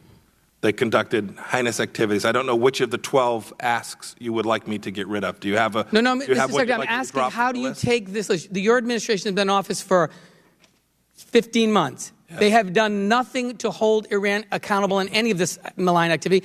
What I'm asking you is how you convert this wish list, which, is a terrific list, I agree with its contents, into actual policy. How will you make those things happen? What's the strategy? So I laid that as well. It took me about 13 minutes at the Heritage Foundation to lay it out. I'm happy to deliver that to you in the 5 seconds I have remaining. You should know we're committed to developing a diplomatic solution that gets there. I think the chairman will allow you to answer the question if you'd like to share the way that you expect to make that actual policy. I think it's... Okay, let's go. Mr. Tom Marino of Pennsylvania. Thank you. Welcome, Mr. Secretary, and congratulations. Thank you, sir. I'll get right to the point. Is there an aggressive plan to punish China and Mexico for flooding into the United States the extremely deadly drug fentanyl? Yes. Thank you. I yield back. Mr. Ami Berra of California. Thank you. Caught me a little bit off guard there. So first off, thank you, Mr. Secretary, for in your opening comments you talked about how the State Department workforce is its best asset. And I couldn't agree more. And I think it's important for all of us to recognize the incredible work that that workforce does every day representing the United States. I'm going to turn my focus and my questions to global health. I'm a physician by training. Public health has been something I've done for a long time. And, obviously we know that there is an outbreak of Ebola in the DRC right now. And, we obviously have some concerns. My concerns are whether the administration is placing the right amount of priority on global health security and preparedness. And here's why I have that concern. If we think about the 2014 Ebola outbreak and the response to it and the lessons learned from that outbreak, there were a few things. Part of the delayed response was the lack of funding that was available to quickly respond. And as a physician and global health expert, it is incredibly important to get ahead of these outbreaks very quickly to contain them. So I'm grateful for the $8 million that's been allocated to help address this response, but also concerned about, we spent about $5 billion, or we appropriated $5 billion in that 2014 response. About $1 billion was left over that we allocated to USAID and CDC to work in 49 countries to help build better infrastructure there, better disease surveillance, et cetera. In the current budget allocation or ask, the administration is talking about pulling funding from 39 of those 49 countries. I think that would be a mistake. I also know in the current rescissions proposal, the administration seeks to pull back $252 million in residual Ebola funding. That also would be a mistake, particularly given the outbreak that we see right now. And here's why. What we know is we built in some flexibility for response, not just to Ebola, but to other outbreaks. And when we had the Zika outbreak a year and a half ago, we were able to quickly respond, take some of that funding and respond to that Zika outbreak and get ahead of it. I'd urge, as you go back, and again, that rescission decision may have been made before the current Ebola outbreak. I'd say, let's take that out, and I'd make that same message to the appropriators. A third lesson that we learned from that Ebola outbreak was the importance of having a command and control structure that could take charge, could work across agencies, and you had someone who clearly was in charge. I'm very worried right now. With kind of the dismantling of the biosecurity wing of the NSC, the loss of Admiral Tim Zimmer, who clearly was an expert here, and the loss of some of our expertise with regards to addressing these global health and security challenges. I guess my question would be, with this reorganization in the midst of a potential Ebola emergency, would you agree that this is not the right time to be doing this reorganization? This would not be the right time to be pulling that $252 million, and what that org chart would look like in terms of biosecurity preparedness. Thank you for your question. A very important topic. Frankly, gets too little attention, I think, from time to time. Three thoughts. First, with respect to the Ebola outbreak, I believe we have the resources in the short run to do the things we need to do and to respond. Frankly, it's probably never fast enough, but to respond in a way that is important and material and gets ahead of this in a way that we weren't able to do before. I think we'll execute on that. Second, with respect to the rescission package, I'll certainly review it. I've had conversations even in just these 3 weeks about that rescission package. There's another as well. I've expressed my views internally inside the administration on each of those. And finally, with respect to the broader structural issues, I know what existed before. I am not familiar with where those structural decisions are today. I will have my team come up and help me to make sure that we have command and control right, not only for this immediate issue, but as we move forward thinking about these important global health issues as well, sir. Well, great. Mr. Secretary, I'd invite you to work with us in Congress, those of us that are interested in global health security, to make sure we have that right command control structure and the right personnel in place. Yes, sir. Thank you. Mr. Paul Cook of California. Thank you, Mr. Chairman. Welcome, Mr. Secretary. I think one of the previous conversations we had was, I think, in the skiff talking about the Cuban situation with our diplomats, and you raised that issue today. It's like everything goes full circle. I wanted to bring up something, and it's about the Western Hemisphere.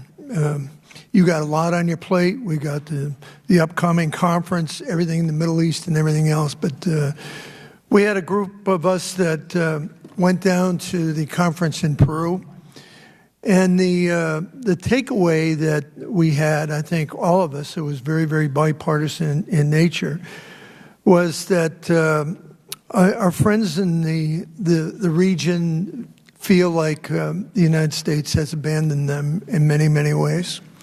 I think that's part of the reason your predecessor went down there. And this is, there's a lot of things going on in the world, but this is an important year. There's 13 elections. You got the upcoming OAS General Assembly, the G7 Summit, the G20.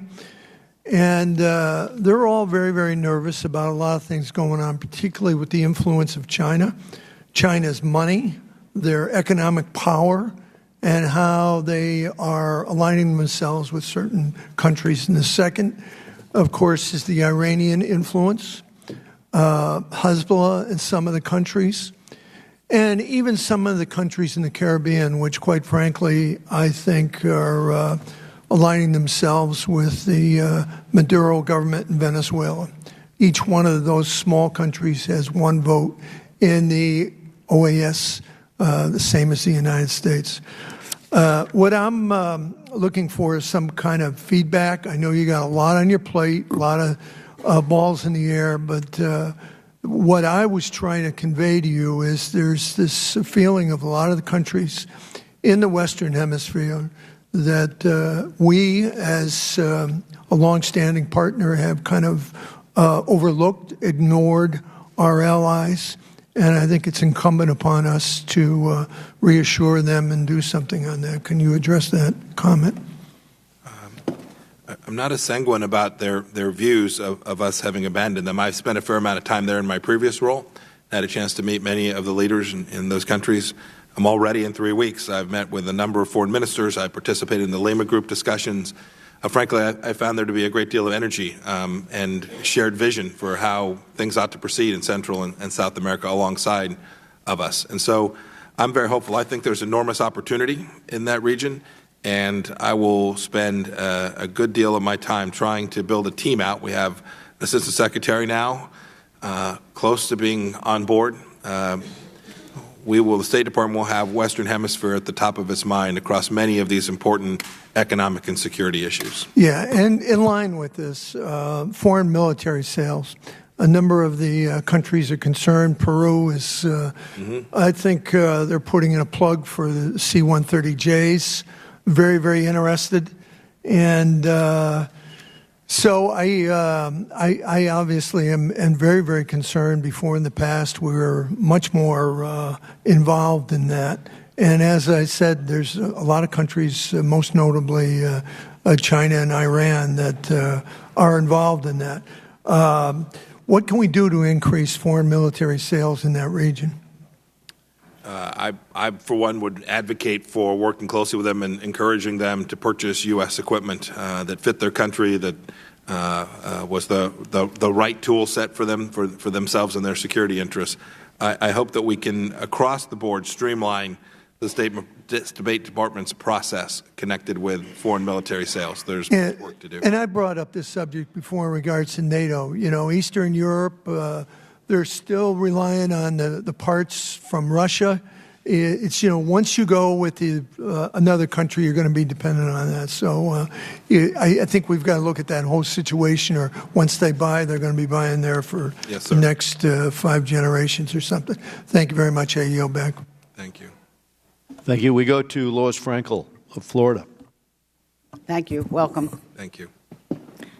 So I'm going to try to be very calm about this, but if I really had my way, I'd be yelling and screaming because, and not at you yet. Soon enough. But soon. No. Here's what I'm concerned about.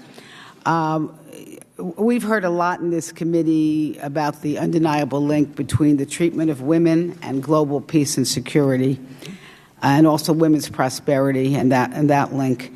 And I think a lot of us are very, very concerned what's happening to the women of this world by policies of this administration. Slashing international family planning assistance by half, eliminating all assistance to the UN Population Fund, which also combats sex trafficking and child marriage, genital mutilation, leaving the ambassador at large for global women's issues vacant, reinstating and expanding the inhumane global gag rule that forces health care providers to cut services for women, and which really causes an increase in maternal deaths and unwanted pregnancies. And I am not talking about funding abortion, all right? That we could have that argument on a separate day. I'm sure you probably know this, but abortion is not contraception. And I just want to give you an example of what's going on in your department. There were reports every year, I believe it is, 200 countries on human rights, reports are put out. There's a section on women. Last year, for every country, there was a section, women, there was a section on rape and domestic violence, and then there was one, sexual harassment and discrimination and reproductive rights. The new report has completely eliminated reproductive rights and substituted, it's almost insane I'll just give you an example. So I'll give you an example. Last year's report for El Salvador said that women were being imprisoned for miscarriages. That's an example. It said Ugandan men were beating their wives for using contraception. And in the Philippines, poor women were being denied family planning services. Now, basically, there's a substitute for this. Basically, it's almost ridiculous what it says now. Really, my first question to you is, I don't know whether you're aware of this, whether you will look into this. Why don't we start with that? I'm not as familiar with the report as you are. It may have been issued on my watch. I would guess it was before that, but I'm happy to look into the issues. How about the ambassador position for global? You mean the global women's issue? Yes. Yes, ma'am. It's on my list. And how about? By the way, I agree. It's important. We need to find the right person. I think the issues are incredibly important. All right. The global gag rule has been expanded to not again. We're not talking about the federal funding of abortion. It's been so expanded now that health care money is getting cut off from agencies that even might refer or mention services that will perform abortions. So basically, contraceptive services, I'm not talking about abortion, contraceptive services are being cut off. My question to you is this: whether or not you will take a look and see how this is impacting the women's health all over this world. Yeah, I'm always about data and facts. You're about data, okay. Well, here's what I'd like you to be about, please. Please stop with this. We have from this administration what I call abortion hysteria. Because of this hysteria, you're cutting off health care to women all over the world. So if I could just ask you to, calm down from this hysteria and really take a look at the health of what's happening to women and to remember that women's rights are human rights, and it is absolutely tied into the peace and security and prosperity of the world. That's an easy one. I'm fully committed to that. This administration has demonstrated enormous commitment to the health of every woman. Well, no, that's not true. But thank you for being here. We go to Scott Perry of Pennsylvania.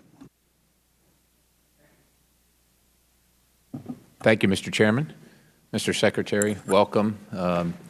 Congratulations. Thank you for your service on multiple levels. I'm confident in your judgment. Begin with an observation. I want to commend my friends on the other side for their concern about totalitarian, communist, socialist, Russian/Chinese involvement, malign involvement and actions in our country.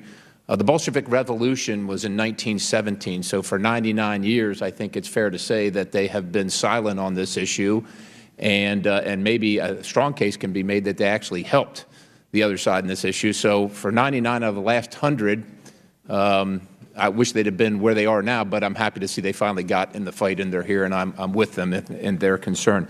Mr. Secretary, a couple questions. Let's start with Ukraine. Is air defense artillery something that you're considering, that the administration is considering regarding our actions towards Russia and thwarting their activities and continued activities, of course, which they deny. But I think with air defense artillery present, it would be hard to deny that Russian separatists were indeed flying over Ukraine if one of their aircraft landed on the ground.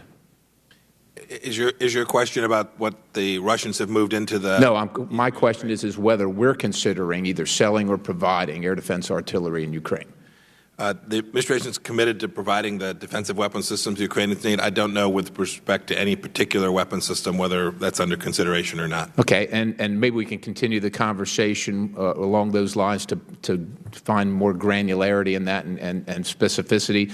And that includes the conversation that you had with my colleague, Mr. Rohrbacher, regarding the Kurds and Turkey. I love the Turkish people. However, I find no favor with the Erdogan regime. And I think it's a matter of if, not a matter of when, or it's a matter of when, not if. We have to change our strategy there, and if that's a conversation that you're going to have in private or otherwise, I'd like to be involved in that conversation regarding the Kurds and Turkey, air defense in Ukraine. I read the State Department classification regarding UNRWA and the IG report regarding the supply and content of textbooks. And I'm unsure why it's classified, and if you can't divulge that in this setting, I'm happy to sit in another setting with you, but I'm interested to know if that's going to change. I read the report. I see no reason, but maybe there's something I'm missing. I don't know the answer. I'm happy to declassify it if it's appropriate. Okay, so I'm interested in follow-up on that. In Bosnia, I'm concerned that there's an October election and there's a problem with the Constitution. The Dayton Accords were never supposed to last 20 years. They have. But I'm concerned that we're not headed in the right place there, and I just want to get your thoughts on that. If we're going to wait to see what happens, if we're going to take preemptive action, I would hate to see that thing burn down and end up with the United States having troops on the ground there to try and secure the peace.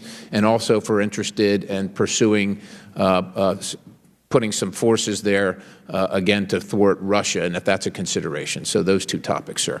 So let me start first with Bosnia. We're working on the very issue you described. I can't say a lot about it, but you know that the State Department and others, Department of Defense, are there. We understand the risk. We think the region's very important. We know and this transitions to your second part of that question, which is we know the Russians are hard at work there, destabilizing. As are the Turks, right? Yes. And so there are a handful, although admittedly not sufficiently sized levers currently being employed, and we're working to develop a strategy that puts us in a better place. They are important parts of the bulwark of democracy that we need to continue to work and bolster. I appreciate that, and I'd like to pursue that further. Mr. Secretary, this is a picture, I'm sure you're well aware, of an M1 tank manufactured right here in the United States, paid for by the citizens of the United States with their taxes. That is a Hezbollah flag on it. I'm concerned and have written letters regarding the train and equip program in Iraq and the Shia Crescent and the land bridge that they're building across Iraq with the militias there. Again, many of the Iranian people want freedom, they want peace, and they don't agree with the regime that they're living under. But I offered amendments in the NDAA to stop the funding in the train and equip program. One was found in favor, one was not. So we leave it up to you. I want to make sure that you're aware that this is happening, including militias like Kataib Hezbollah, listed as a terrorist organization for killing American soldiers. And if the Congress is unwilling to stop it, I hope you will be willing to stop the funding of the train and equip program in Iraq and funding the Iranian militias that are willing to kill Americans and Jews and everybody across the crescent that disagrees with them. I'll say this. It is the case that when we perform train and equip functions, from time to time equipment ends up in the hands of the wrong people. It's a risk inherent in those operations. The question becomes, is the value we're getting from that training, those exercises, outweigh the risk that happens? You should know that the U.S. government works diligently to put rules and processes in place to make that picture or pictures like that as infrequent as possible. I don't think the Iraqis are complying. Thank you, Mr. Chairman. I yield. Thank you. Joaquin Castro of Texas. Thank you, Chairman. Secretary, thank you for your testimony. Is the North Korea summit going to happen or not? So that decision will ultimately be up to Chairman Kim. So the President... He asked for the meeting. The President agreed to meet with him. I'm very hopeful that meeting will take place. You've been to North Korea twice and met with North Korean leaders to lay the groundwork for a nuclear agreement with Kim Jong-un. How do you define the denuclearization of the Korean Peninsula? Well, we've said complete. What does that mean? Well, so there are multiple components of their system that threatens America. This would include their weapons capability, their missile capability, the technology that goes with that, so engines and systems associated with space launch vehicles, in addition to the missile programs, and then everything that is upstream from that, including the production of fissile material, the technology that permits the capacity to produce that material, and all of the engineering and R&D connected to that. Will you leave them with a civilian nuclear program? We've said that it won't be appropriate for them to have the capacity to enrich. We have not. I'll say it this way. I can't answer that question. I'm not in a position that I can answer that question for you today. How will you move out the nuclear material? Well, there'll be long, hard discussions about how the verification of that work will go. It is one of the most difficult verification programs that will ever have been undertaken. We have large teams already at work preparing in the eventuality that we are successful in negotiations so that we can achieve that. It'll take many. It's a long, hard process. It won't be just American. There'll be other partners that will participate in it as well. Would that you suspect that would include Russia? I don't know if it'll include the Russians or not. It certainly would include the IAEA and others that have tremendous capacity and expertise in this area. One of the things that has hurt this administration is that on any controversial issue of foreign policy and domestic policy you often get 2 or 3 or 4 different answers depending on who you're speaking to in the administration. That was certainly true when your predecessor, Rex Tillerson, was Secretary of State. So let me ask you, who is in charge of these negotiations? Is it you or Mr. Bolton? President Trump. And who's going to lead up the team? I will. How many members are on the team, and who is on the team? I'm not going to go into the details of how the team is being built out. There are different teams work. There are lots of teams at work across all of the United States government, several within the State Department, a number in the Department of Energy, Department of Defense. There are many folks, the folks at the National Security Council. There are large teams working not only on, I think your question was with respect to the negotiation, but there are lots of teams preparing for every element of our work on North Korea. The existing pressure campaign, which continues, sure.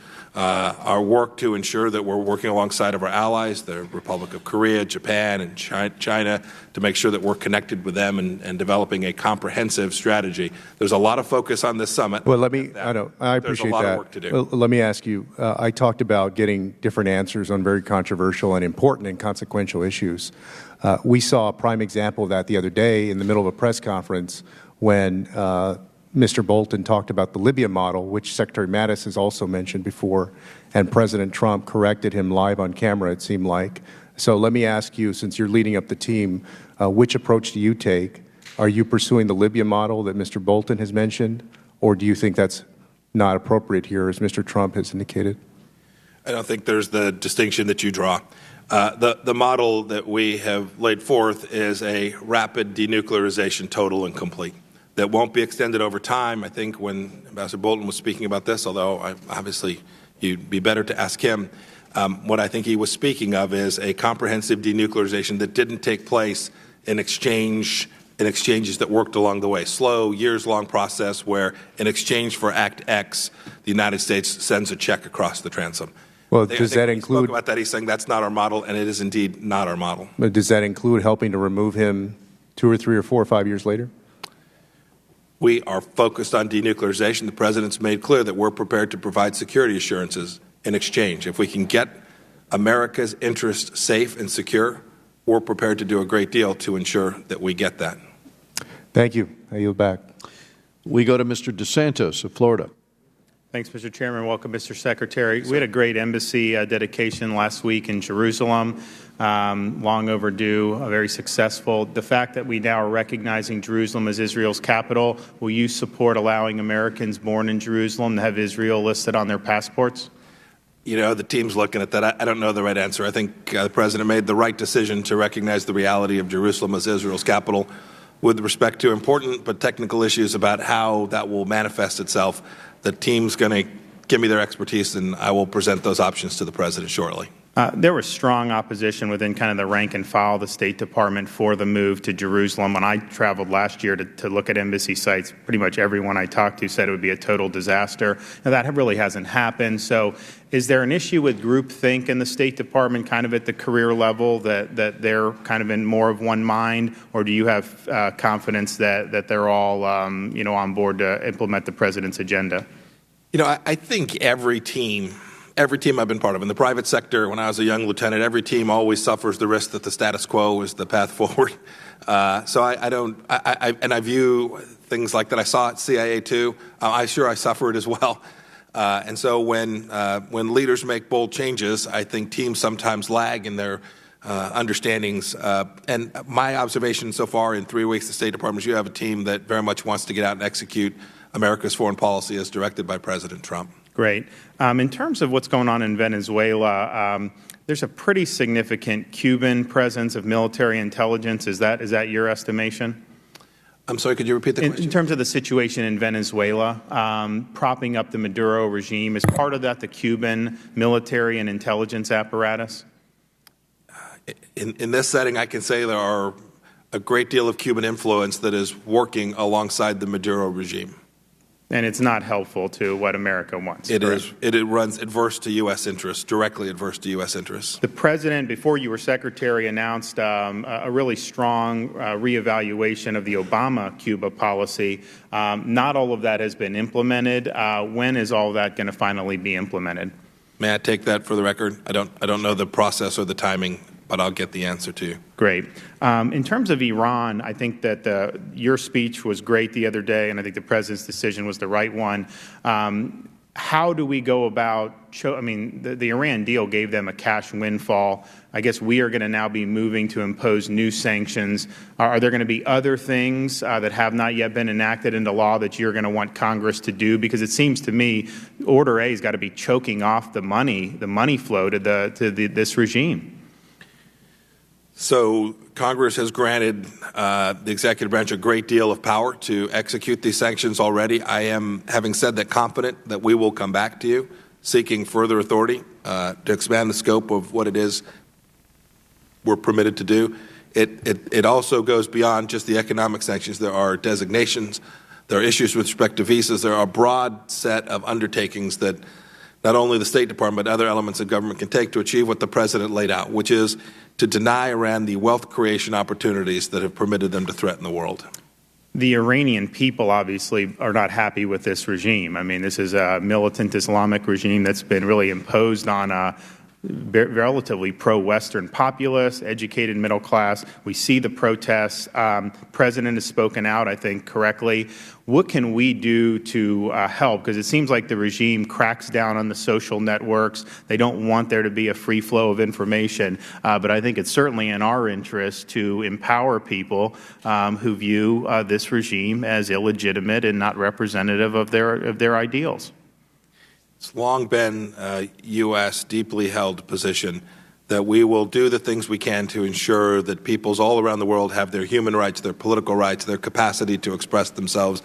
We shouldn't shy away from that with respect to Iran either. There are a number of tools that we can use, some of which I'm now responsible for their implementation. Others exist other places in government. We should bring them all to bear to allow the Iranian people to be governed by the leaders that they choose. Final question with respect to North Korea, and congratulations on being able to be over there. I think you have a chance to make history, and there's no better guy to be in your position than you, and my judgment, to get this done. But there's been this issue about the Libya model or not Libya model, and I think as I read it, I mean, 2003 was actually a good model because Gaddafi got scared. He realized that the nukes were making his regime less stable, not more stable, at least his program up to that point. But then you have the 2011 Obama model, which is after he agreed to give up his weapons, they then attack. So can you just say, how does Libya, what's the model that Kim Jong-un is going to look at and say, hey, how is America going to react if I do a deal with them? So I should study the Libya case more closely, perhaps. I can tell you what it is that President Trump has directed me to do with respect to how we're going to proceed against North Korea. We are not going to do trade for trade. We're not going to let this drag out. We're not going to provide economic relief until such time as we have an irreversible set of actions, not words, not commitments, undertaken by the North Korean regime. And when we get there, in exchange for that, we're prepared to do a great deal to help the North Korean people. Robin Kelly of Illinois. Thank you, Mr. Chair. Thank you, Secretary Pompeo, for coming to testify before the House Foreign Affairs Committee. I am the ranking member of OGR's Information Technology Subcommittee, and we're currently having a hearing on the Federal Information Technology Acquisition Reform Act scorecard. And I don't know if you knew this, but the State Department has a D-, and in 2017, the Department of State scored the lowest of any agency on the Federal Information Security Modernization Act. I did know that. Okay. Well, I guess you don't want to keep that score. You do not. Aim for at least a C, quick. The 2016 and 2017 Inspector General reports found that the primary reason the department has not implemented an effective information security program is because the Chief Information Officer does not have sufficient authority to manage IT activities as provided in the law and is not properly positioned within the department to ensure that the department's information security program is effective. And you know, President Trump, his recent executive order requiring CIOs to report directly to the head of the agency, do you plan to follow this order and restructure the CIO position in the near future? So I've, in just 3 weeks, already spent a lot of time staring. Congressman Meadows is interested in this, too, because we did this together. Yeah, this is an important issue. I actually saw this in my previous role as well, where the agency that I ran there was in probably a little better position than the State Department is, but had a great deal of work to do as well. We expended a fair amount of resources, but most importantly, we made real progress in improving the systems there. It is central that we do it here. There are security issues surrounding it. There are efficiency issues surrounding it. There's data management. It is a broad system, and as best I can tell, that D is justified, or the D- is justified. And I will empower our CIO, but not only the CIO, the Undersecretary for Management, and everyone that is connected to that. And indeed, you don't fix these processes and systems without a organization-wide commitment. No one person or one team can do it. I will be very focused on this, and I understand we have a great deal of resources to attack the problem, but I assure you, if I don't have the resources I need, I will lay out a plan and come back and ensure that we make the case to you that we have the resources that we need. And Foreign Affairs always talks about being bipartisan, but our subcommittee is very bipartisan, led by Chairman Hurd, and we want to know what we could do to help you implement what you want to do. So there's much work to be done, but it's important work. Right. The State Department has very few women and people of color in senior level positions, a problem that was exacerbated by your predecessor. During your confirmation hearing, you spoke about the importance of diversity at the State Department. Currently, there are no minorities in senior positions at the State Department. How will you make sure senior level officials at the State Department better represent the diversity of the United States? I did talk about this during my confirmation hearing. It's actually been something I've cared about all my life. We may had some success during my tenure at CIA, with some success when I was running Little Old Thayer Aerospace back in Wichita, Kansas, some years ago, to make sure that we had the most talented people, regardless of their gender, their sexual orientation, their race. I am confident we can do that at the State Department as well. I've asked for the statistics and the history at the State Department. I've not had a chance to, I think I have them, but I've not had a chance to review them yet. But know that I will empower the organization, indeed demand that it treat every single human being with the dignity and respect that they deserve, and that we have a workforce that truly does represent America. It's important for diplomatic reasons as well as just being the right thing to do. Thank you, and thank you for your time. I yield back. We go now to Ted Yoho, Florida. Thank you, Mr. Chairman. Secretary Pompeo, congratulations. Thanks for being here. As you know, the world's going through a tectonic shift in world powers we haven't seen since World War II.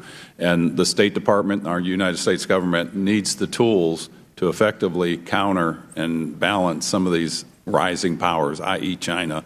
We can't compete with them dollar for dollar. And I greatly appreciate your written testimony regarding the BUILD Act. As you know, the White House endorsed the measure in press release and encouraged that Congress consider a few changes to strengthen institutional linkages between the New Development Finance Corporation and USAID and a revised funding structure to protect taxpayers from risk. This committee worked with the National Security Council, OMB, to adopt the White House's proposed changes in the bill that was ultimately reported from this committee earlier this month. And I'd like to dive down a little bit more into and ask your opinion of the amended HFAC BUILD Act, and if that, in your view, more fully aligns with the administration's goals. It does. I don't know the details of it. I think this is a very important piece of legislation. I think there's real opportunity for the United States if we get this right. And I'm happy to work with you or others on both sides of the aisle to get to the right place here. I look forward to doing that because that's a tool that we need. We met with somebody over at the Pentagon, and they said how this tool is so critically needed today to counter some of these other foreign powers that are rising. If I may, I actually think we can counter China dollar for dollar. It won't be taxpayer dollars necessarily. But America has been great not because of the resources we've spent from the federal fisc, but for other reasons. I think this bill hits that perfectly. I think so, and we're excited about that.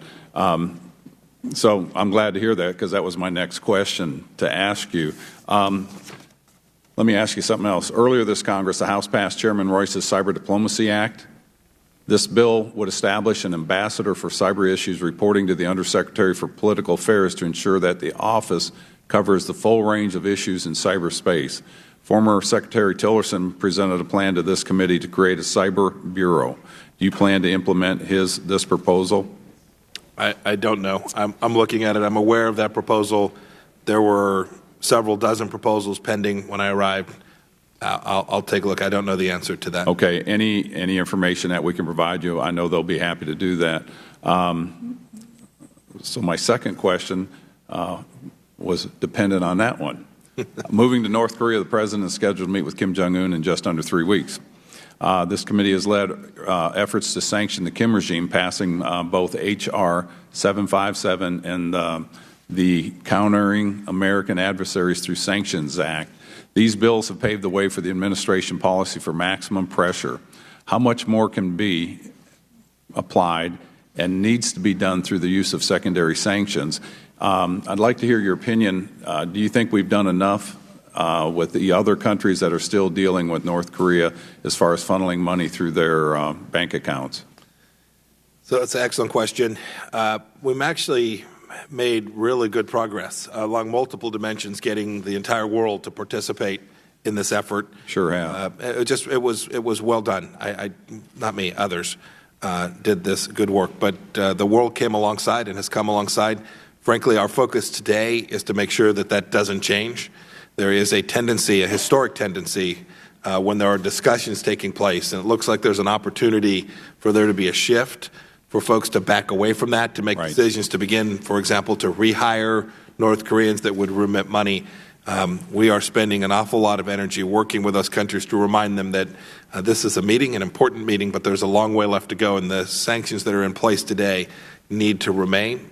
There is still work to do. There are still gaps in those sanctions. There are still financial agents, North Korean financial agents distributed throughout the world that we haven't gotten to yet. Know that the Treasury Department, informed by the intelligence community, working alongside the State Department, is working to identify those as well. And that's great to hear. And, like the BUILD Act, we see that as a tool that we have for an administration to direct foreign policy.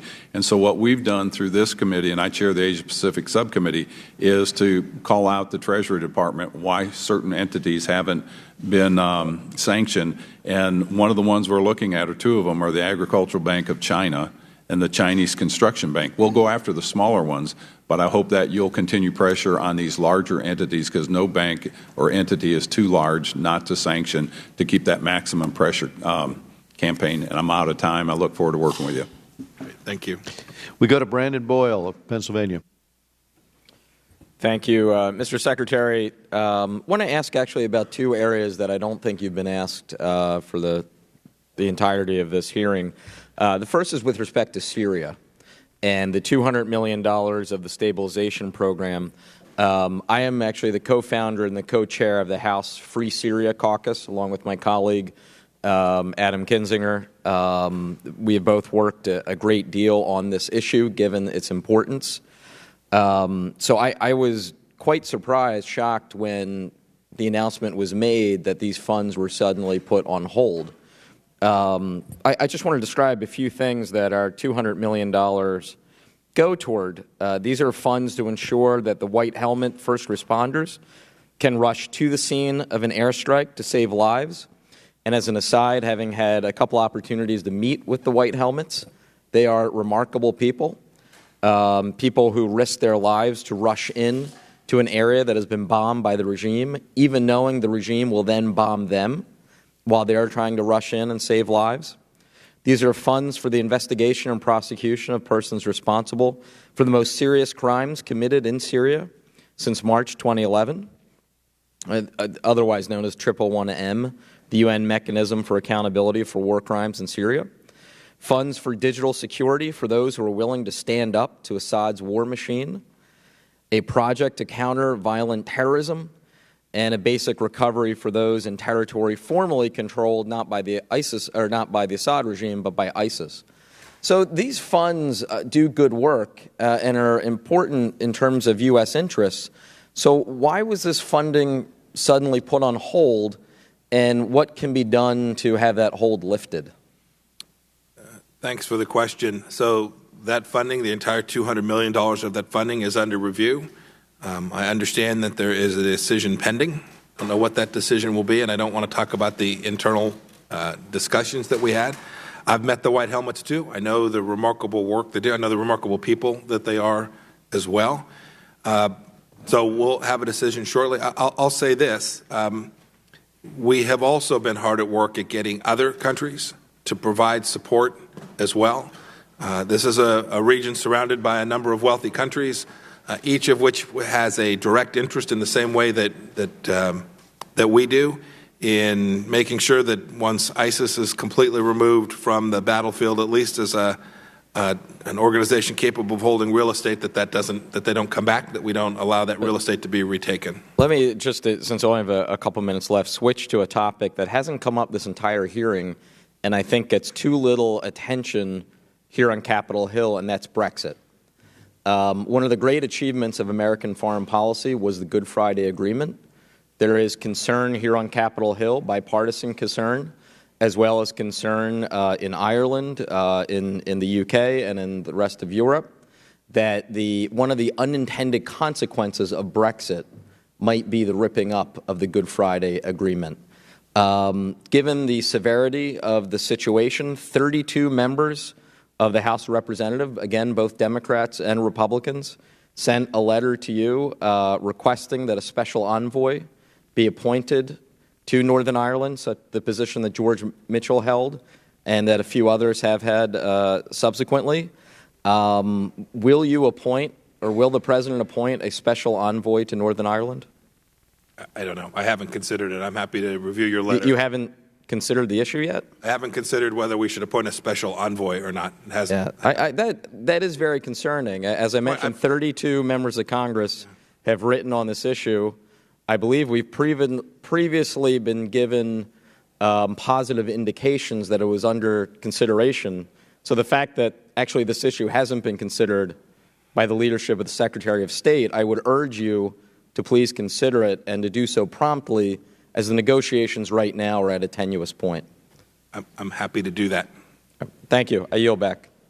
Thank you. We go to Adam Kinzinger of Illinois. Thank you, Mr. Chairman. Thank you, Mr. Secretary, for being here. A lot has changed for both of us since we sat next to each other on the Energy and Commerce Committee. You went and ran the CIA, and now you're Secretary of State, and I grew a beard. So it's been a pretty interesting little bit of time. I just want to say a couple of quick things. I think it's important to note the good work Colombia has done in the Venezuelan crisis in terms of housing 700,000 people that have crossed their border, 152,000 vaccines, and 23,000 children in part of this crisis. Just a couple of points before I get into my questions. First off, there's a lot of discussion about Russia and about the Libyan model. Firstly, on Russia, I think it's important to note that this administration, and I think through your continued leadership we'll continue to see it, has been one of the most aggressive administrations against Russia that we have seen in modern times. Everything from pushing back to them in Eastern Europe, in Ukraine, and everywhere else. And I think that's important to note. We don't have to talk about everything that's being done all the time in order to say this has been the most effective administration for pushing back against that, not to mention energy development, et cetera. And on the Libyan model, people are bringing that up a lot, and I get it. We all know what the point, when it was mentioned, the Libya model, the point was get rid of all your nukes. To push that into when Gaddafi was stabbed in the back of a pickup truck is not appropriate. Look, you oppress your people, you attack your people, they're going to rise up and take you out. It has nothing to do with the denuclearization of Libya. So I think that's important to note. But I do want to ask you, as my colleague had started to talk a little bit about Syria, I believe that with the existence of Assad and that oppressive regime, it actually creates a cauldron for the recruiting of ISIS or the next generation of ISIS or the next al-Qaeda. And so I think staying engaged in Syria is essential to preventing that from happening in future generations. Mr. Secretary, from your perspective, what would be a successful outcome militarily and politically in Syria? And I know that's a difficult question because it's a very difficult conflict. It is difficult, especially to do in a short time. Our mission statement is pretty clear, at least the near-term mission statement is pretty clear, right? It's to continue, from State Department's perspective, to continue to support the Secretary of Defense's efforts to defeat ISIS, to provide the diplomatic space for them to achieve that so they don't have threats around them. Second, to work to de-escalate the violence so that we can set some conditions for returnees. There have been a handful, right? We're seeing this a little bit in Iraq. We hope to be able to set conditions where we can achieve that in Syria, although there is an awful lot of work left to do. I can walk pocket by pocket in the north. I'll meet with my Turkish counterpart next week with the expectation that we will walk out of there with a plan for how we don't have two NATO partners at each other in that space. And in the southwest, we see what happens when Iran continues to advance, right? The Israelis are going to do what they need to do to defend themselves. And so there's an important diplomatic role there for us as well, to work with the handful of willing partners we have in Syria to create the conditions to first take down the level of violence so that the Syrian people have a chance. And I'll concede this is aspirational one for that seems difficult to see today, but have a chance to create conditions for themselves which aren't the desperate ones in which they've been living for these past too many years. Thank you. And I know it's an issue you're passionate about. And I want to echo what Mr. Boyle said about the $200 million in aid. You answered that question, so I won't hammer on that, but I'm very concerned with what I've seen, including the freezing of $300,000 for the IIM, which is investigating war crimes. I think we have an obligation as a country to prosecute and push back against war crimes. And so I would hope that part of that review, that money is released. I do want to shift briefly to the issue of Russia. You served on you obviously understand energy issues as well as foreign policy issues. Can you talk about the nexus between our ability to push back Russian influence in Europe and the development of European energy, our exports, et cetera, and how that plays together and what we can do to actually strengthen our hand there?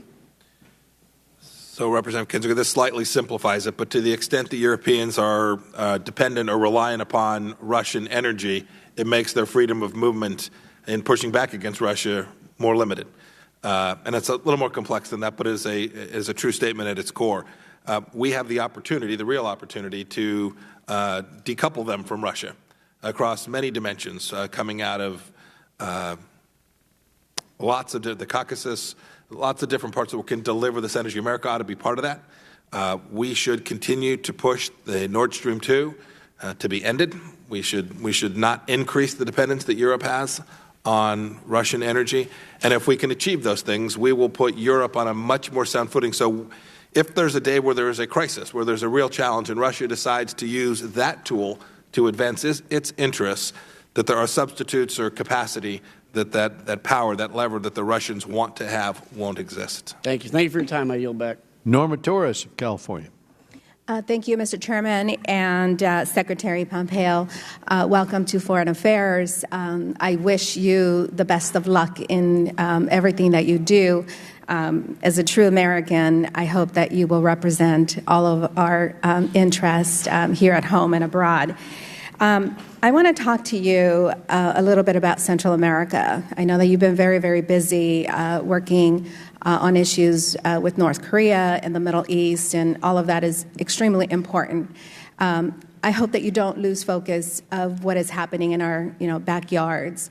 I've worked with Secretary Tillerson's folks. They have been very supportive of U.S. policy in Central America. I'm very concerned about what is happening with legislators there in Guatemala specifically. Are you aware that some very corrupt officials and criminals are working to undermine the efforts of local prosecutors and judges who are fighting against corruption in Central America? Yes, and I know that the team is engaged to work to take down the level of corruption there and to really, frankly, to enable the Guatemalans to do so themselves. There's been some progress there. Yes, we want to continue and build on that. Much work remains. Thank you, and thank you for being committed to working to continue to improve the lives of the people in that region, so they can stay in that region, and we can continue to reduce the number of young people that are fleeing north to our southern border. When we become lenient, as we've seen with Honduras. They were certified, that country was certified in the midst of a terrible election. It was a head in the sand time, I think, for us to do that, and it was a slap in the face to the people of Honduras that are facing a dictator. So dictators exist in our own hemisphere. Please don't forget that. I want to help you to the extent that I can on ensuring, and every time you come to this committee, I will focus on this issue, I promise you. I'm very concerned from my constituents' perspective on what is happening at the White House and who is advising the president on issues of foreign affairs issues. How do you deal with advising the president and his ongoing support of Fox News and getting advice from the TV channels or newscasters? So I've had many opportunities to provide the president with intelligence. I did so most days in my previous role. I found him to take on board the professional work that the team that I represented then had done. They were lively conversations. They were often lengthy conversations. He took seriously the information that we presented, and I often saw him use that information to make decisive actions to be actionable. He based decisions on that. Are his financial advisors present during these meetings? I'm sorry. Are his financial advisors present during these meetings? Ma'am, the folks who were present most days would have been Don Jr. and Eric? The National Security Advisor, myself, professional CIA officer, the Director of National Intelligence, often the Vice President, the President himself, and I think that's it. Don Jr. and Eric? I don't believe I ever saw either one of them at any of those meetings, nor in meetings that I've had as the Secretary. Senator Rubio just made a comment earlier saying that some in the administration are short-sighted over ZTE. I'm concerned about that decision and how the president came to care more about Chinese workers than the workers at a Fontana steel mill in my district, and the impact that they would have should there be job losses with a trade war with China. I'm very concerned at how he came to that conclusion overnight. I don't believe that's an accurate statement about the decision the president made. He is incredibly concerned about American workers. One of the reasons he has taken the approach he has with respect to China's non-reciprocal trade arrangements. I'm being very polite there. I'm learning diplomacy as I go. Okay. These are a very unfair set of rules that have harmed American workers for an awfully long time, and he is determined to change those conditions so we will have more jobs here in America. He is the first president in a long time to take on that challenge with respect to China. Thank you for your time. Ann Wagner of Missouri. Thank you, Mr. Chairman, for organizing this hearing. And Secretary Pompeo, thank you for your time this morning, and congratulations to you and your family on your appointment. We're grateful for your service and excited to see the vitality and dynamism that you're going to bring to State Department.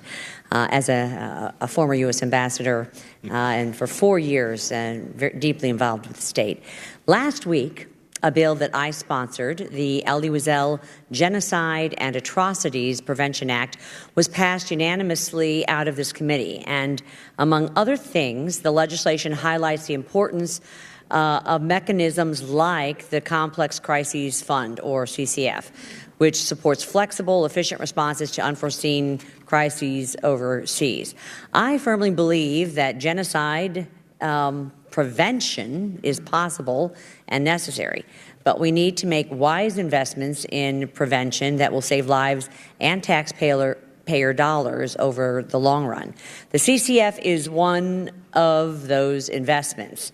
The Institute for Economics and Peace estimates that every dollar invested now in conflict prevention is $16 saved. CCF funds were recently deployed in Central Africa Republic, Burundi, and Jordan. Can you explain how this money was used to mitigate atrocities and prevention and prevent further violence? You know, I don't know the details of that particular deployment of that capital.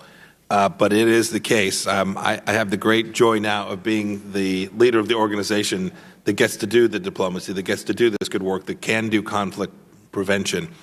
And there are many places where we can use those resources to do just that and to save the American taxpayer money in so doing. And so I look forward to working alongside you. I'm not familiar with the piece of legislation you described either, but its intent seems incredibly important and noble. And if we can achieve that, frankly, any place we achieve that, we will have done a good thing for America and for the world. I think so, too. While the White House FY19 budget recognized the need for these kinds of rapid response capabilities related to prevention, it didn't request funding for CCF. How does the State Department plan to rapidly kind of mobilize resources to prevent genocide and mass atrocities? So if I understand the history there, right, I've only had one admittedly short conversation about this. There are resources that are available that are, if you will, on standby. That is, that can be accessed with relative speed to deploy in the event that we see these issues emerging, to see the risk of genocide emerging. It is often the case that it's not a resource issue, but a political will issue or an understanding of the severity of the issue. That is, we, the United States, ended up behind the curve. We didn't see it coming fast enough, or we reacted too slow to make decisions, and not the absence of having resources to do so. I think the most important thing we can do is make sure that we have teams in place that send the flag up, that identify these challenges, and so that we quickly develop decision-making processes that can put our team on the field to address them before the conflict actually gets in a place where there's not much we can do. NGOs have found that comparatively small investments in community identification and response to threats have had great returns. And so how does the State Department plan to deepen its investment in community-led peacekeeping and peace-building approaches? I don't know the answer to that other than to say that my experience has been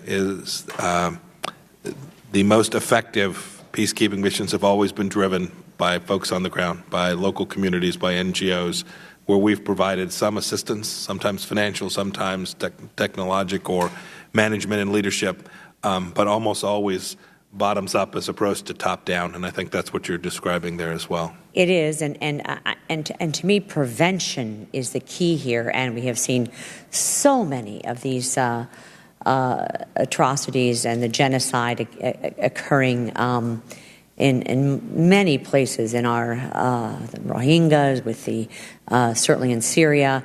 Given also that the Burmese government has cut off Rakhine State to aid workers and international observers, how is State working with, I'd be interested in how you're working with some of the local actors to mitigate the violence against Rohingya Muslims in Burma? So it's certainly, the United States is involved trying to do that. It's not just the State Department. There are others working as well. It's going to take a big team effort. This is an enormous challenge. My predecessor worked on this diligently. So has Ambassador Haley. Yes. We all identify the challenge and are working to try and find the tools. We're pleased to have had this legislation make it through markup. I look forward to working with Brad Schneider of Illinois. Thank you, Mr. Secretary. Thank you for joining us here today. I appreciate your offer for coffee, and I look forward to having that opportunity. It's not the best coffee, but it's coffee. I'm not a critic. But I would like to focus my limited time I have on Iran's malign activities in the Middle East and Russia's interference in the U.S. election. Earlier, when talking about Syria, you had a list of 4 priorities. Last among those 4 was in the southwest, and Iran's advance. However, in the past year, Iran's advance has accelerated and solidified into substantial bases and troops. I'm extremely concerned by Iran's continued and disturbing presence in Syria, and equally concerned and troubled by the administration's lack of a strategy to ensure that Iran is not able to maintain a permanent foothold in the country. As we have seen in recent months, Iran is provoking Israel into conflict and is intent on building a permanent presence inside Syria. I previously wrote to Secretary Tillerson about my concerns and have yet to receive an adequate response. I'd like to know what specifically is the administration doing to counter Iran's influence in Syria and prevent Iran from expanding its presence there. In particular, what are we doing to thwart Iran's effort to establish permanent bases and their development of indigenous missile-making capability, not just in Syria but in Lebanon? How specifically is the administration supporting Israel, our greatest ally in the Middle East, and how are we pushing back on Iran's activities on Israel's northern border? And I may have a long list of questions. I suspect I will have to take your answers back in writing. I also remain concerned by Iran's malign behavior beyond Syria, in particular its continued support for Hezbollah. Iran's support has grown beyond weapons transfers to helping build missile production facilities in Lebanon to enable this indigenous rocket-producing capability for Hezbollah. This would be a game-changer for Hezbollah and for Israel, and represents a very significant existential threat to Israel. Hezbollah has also recently achieved significant electoral success in the elections earlier this month. How is the administration cracking down on Iran's support for Hezbollah? What is the administration doing to stop the flow of Iranian arms to Hezbollah and to disrupt their efforts to develop this indigenous missile production supply chain? I'm also concerned by the lack of a clear plan and the President's subsequent decision to withdraw the United States from the JCPOA. While I opposed the JCPOA when it was announced due to the inherent risk, gaps, and flaws in the agreement, including sunsets on limits to Iran's enrichment programs and failure to address Iran's ballistic missile program and malign actions in the region. However, once in place, this agreement pushed Iran to more than a full year away from a nuclear weapon and created a window of opportunity for the United States and our allies to craft a comprehensive strategy for the long term. Iran must never be allowed to acquire a nuclear weapon. Not now, not for the duration of the JCPOA, not ever. I fear that by walking away from the JCPOA this way, the administration has made it more challenging to ensure that Iran never gets a nuclear weapon. Earlier this week, you spoke about the administration's new Iran strategy and that we will work with allies to counter Iran's destabilizing activities, to address their missile program and proliferation, and that, quote, we will also ensure Iran has no path to a nuclear weapon, end quote. Can you please elaborate on how exactly the administration will address Iran's malign behavior, missile proliferation, and nuclear program? How is this different from actions by previous administrations? How do our goals differ? How do the actions we're taking differ? How will we measure things differently, measure their compliance, but also measure our progress towards the goal that Iran never gets a nuclear weapon? And what is your plan if Iran rejects the demands you laid out during your speech on Monday? Moving to Russia, every week we seem to learn more about the sophisticated activities by Russia used to spread disinformation, misinformation in our election. Our intelligence chiefs have concluded that Russia interfered in the 2016 presidential election and are unanimous that they will seek to do the same in 2018. You yourself stated earlier this year that Russian activity and intentions have an impact on the next election cycle here. What are we doing to make sure Russia cannot take action? What actions are we taking specifically? What actions remain to be taken? The State Department's Global Engagement Center was created in 2016 to lead the U.S. effort to counter propaganda and disinformation from foreign actors. I was surprised to learn that we haven't spent any of the money necessary or allocated since 2016 to counter their efforts, and I hope we'll continue to invest in the GEC. We didn't spend this money because the department failed to act on its transfer authority and wasn't able to hire during the hiring freeze. I hope we will take care of this. I'd like to hear from you, how are we going to fix these problems so the GEC will have sufficient funding and staff to stand up to and counter the malicious efforts by Russia? And how will you ensure that GEC can effectively lead the interagency process with DOD and the intelligence community to counter propaganda from foreign states? And finally, let me thank you for your pledge to support the appointment of a special envoy to combat anti-Semitism. The gentleman's time has expired. We could just do that answer in writing if it's all right, Mr. Secretary. We go down to Mr. John Curtis of Utah. Thank you, Mr. Chairman and Mr. Ranking Member. Mr. Secretary, I'm new here and haven't had a chance, like my colleagues, to get to know you, but they all speak very highly of you, and you come with great recommendations. Not all of them. Many of them speak highly of you, and I look forward to getting to know you and working with you. Thank you. As you know, for almost 2 years, Utah Josh Holt has been detained in a Venezuela prison without trial on spurious charges. It's my understanding that Senator Hatch has worked hard with you and other members of the delegation, Congresswoman Mia Love, to bring him home with his wife Tammy. With the heightened political turmoil in Venezuela, I've received letters and phone calls, continue to, from constituents. Just last week, we saw reports of a video of Josh, who on Facebook, who feared for his life with the riots in the Helicoid prison. Like so many Utahns, I'm concerned about his safety and hoping that the U.S. State Department is doing all they can to bring him home. Mr. Secretary, can you give me any update on his condition or any efforts underway to bring him home? Unfortunately, I can't give you an update on his condition. We were following closely the riots that surrounded the place that he's being unlawfully detained.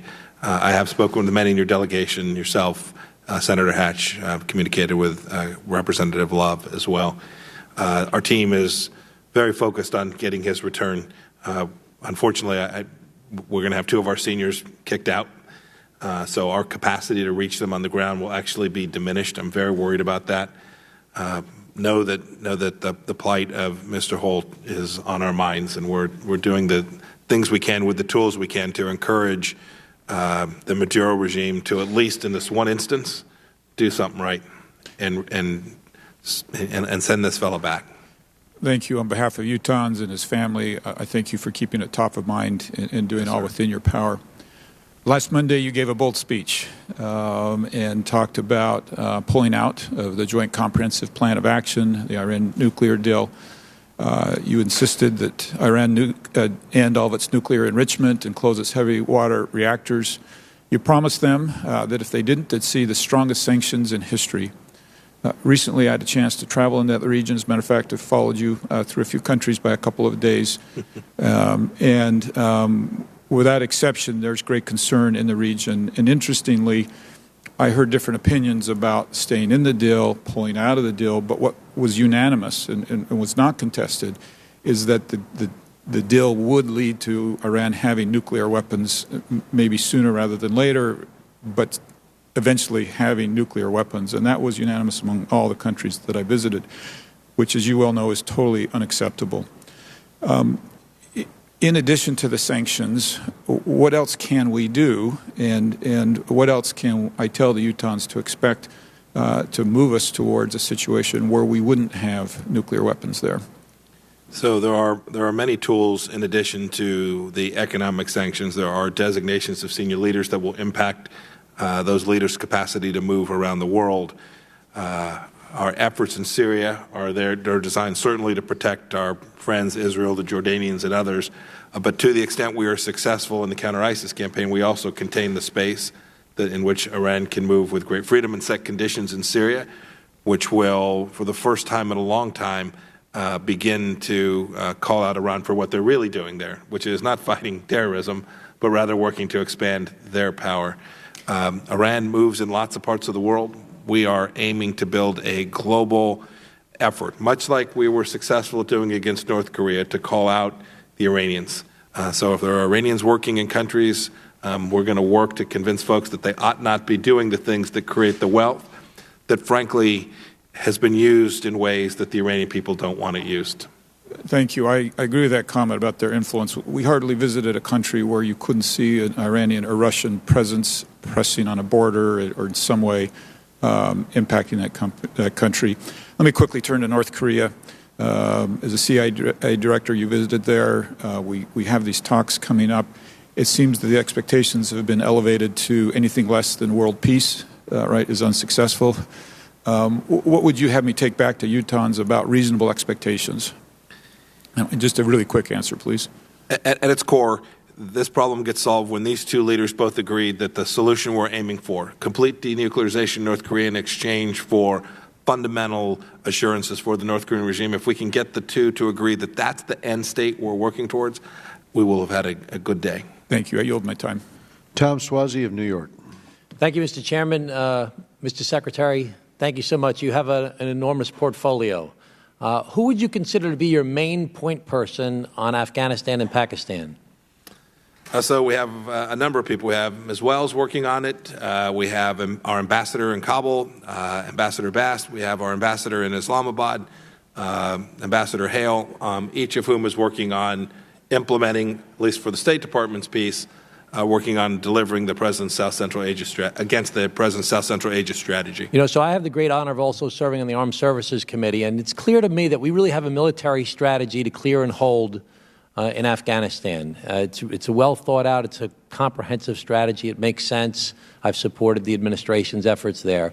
But when it comes to the civilian side, it seems like we have more of a list than a strategy. We have a lot of little things that we're doing, both in the State Department and USAID, that many of our partners are doing, that many different agencies throughout the world that are cooperating with us, India, for example, most recently. But it's a list of things as opposed to a comprehensive strategy. And this administration has made a decision that we would move from a calendar-based strategy to a conditions-based strategy as to what we're going to do. But we don't really know what the conditions are that we're looking for us to move forward. What are we going to do? What's our conditions we're looking for regarding terrorism? What's our conditions we're looking for regarding the form of government and its democracy? It's not going to be like our democracy. Regarding corruption, regarding the economy overall, regarding security. So I'm really looking for you to try and describe to me the strategy we have on the civilian side regarding Afghanistan and Pakistan. So there are, you might call this a list. I would say it is a set of lines of effort that we are undertaking. Now, you laid out some of them, you described them. But let me start with the end state. What are the conditions that we're looking for? President made this very clear in his remarks now, goodness, a while back. He said we're looking for the conditions where the Taliban no longer believes it can prevail through the use of force, that we concede that there's not a military solution to achieving the stability and peace in Afghanistan that, frankly, most of the world is looking for. And so the effort was to apply all elements of the United States government pressure such that the Taliban would come to the negotiating table. President Ghani now, a couple months back, agreed. He said he'd be willing to be part of those sets of discussions.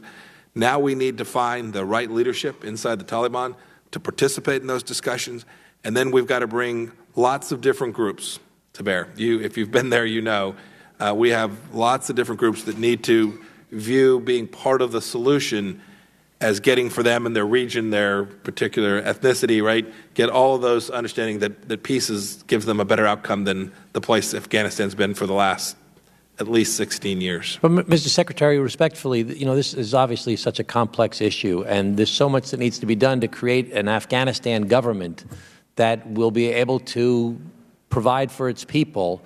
And we're not in the business of nation building, according to this administration. Right. But, there's so much being invested regarding everything from, schools to infrastructure, to electricity, towards training not only the police officers but also prosecutors. I think that we need to really have a document, quite frankly, that says to us, this is our plan on the civilian side, taking into account these many different players that are involved here, from not only the State Department, USAID, the Treasury Department, the DOJ, the DEA, and all these many other varied governments. And we don't really have a plan from the civilian, non-military side, I believe, that says all these pieces fit together in a plan. And I'm not saying this is a criticism. Obviously, you're new in this job, but I'd like to work together with you to try and figure out what that plan's going to be. Or I'm sure that there's pieces of it, lots of pieces. It's just not in any kind of comprehensive strategy. I'd welcome a chance to work with you. I think it's more comprehensive than you describe, but I'm happy to work with you so that we can articulate in a way that does communicate all the various lines of effort that we're engaged in on the non-military side. I've approached a lot of people to try and get a document, to try and get something that I could read that says this is our strategy, this is our plan, and I haven't been able to get that document. So there's so many moving pieces, there's so many people in the world dedicated towards this effort that I think we need to fit it together into one comprehensive plan. Hopefully under your leadership that can happen. I'd welcome that. It's worth remembering, you mentioned this, right? It's not just an American solution to this. There a lot of the NATO mission, there are lots of other countries working alongside us there that have made massive commitments to this as well. Well, I hope I'll be able to work with you on this. Thank you so much, sir. Mr. Ted Poe of Texas. Thank you, Mr. Secretary, for being here. Congratulations as well. It's always good to see a House member move up into the administration. Thank you, sir. I want to cover a multitude of sins, so to speak, here. We'll start with Iran. The last administration, the previous Secretary, Mr. Tillerson, said before this committee that he thought that the best end solution for Iran was a regime change, peaceful regime change from within. Do you still hold that philosophy? What I said on Monday, which is the President's policy, is that we are very hopeful that the Iranian people will get a chance to elect the government that they want. And are we supporting the dissidents and encouraging them, or supporting them at least politically and verbally in their desire of the protests that they're making to have a regime change in Iran? I have certainly spoken both in my previous role, now in this role, and then in my previous role, a member of Congress. I have spoken about supporting Iranians who feel that their voices aren't being heard. We should continue to find our voice in doing that, both as a government and I think individually as well. And obviously here in the audience today we have family members of Iranians that have been murdered by the current regime, and their desire is that there's a free Iran where the people make the decision and not the Ayatollah. Just most recently, when we moved our embassy to Jerusalem, Iranian student group supported by the administration offered $100,000 for someone to blow up the embassy in Jerusalem. That group was sponsored by the IRGC, which is sponsored by the Ayatollah. The Ayatollah made the comment, as he has done before, death to America. Do you still believe that that is the policy of Iran long-term, is death to America? Yes. The withdrawal from the deal has been talked about since long before the deal. I commend the administration for its bold decision. It was a bad deal. It's the worst deal now. I'm a little disturbed that former Secretary of State John Kerry went to the Europeans and to the Iranians right before the decision was made by this administration to try to make sure that the deal was not withdrawn from the United States. But be that as it may, total support for looking out for the interest of the United States. A lot of Americans don't realize there was a side deal made by the IAEA, Those documents are not public, and looking at those and some of the other intel that we've had support the decision that's made by the administration to leave the deal. Georgia, Ukraine, and Moldova. I've recently visited with the speakers of the House of all three of those nations, and they're in a bad neighborhood. They got the Russians. Moldova has Russians in their country. So do the Georgians and the Ukrainians. They all have Russians in their country. I would hope that we would, as a nation, focus on helping those three nations move to the West instead of being tempted to go back to Russia.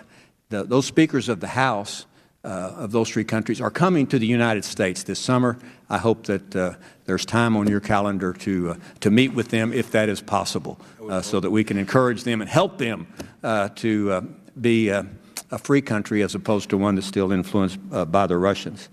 Turkey. Do you think Turkey should stay in NATO?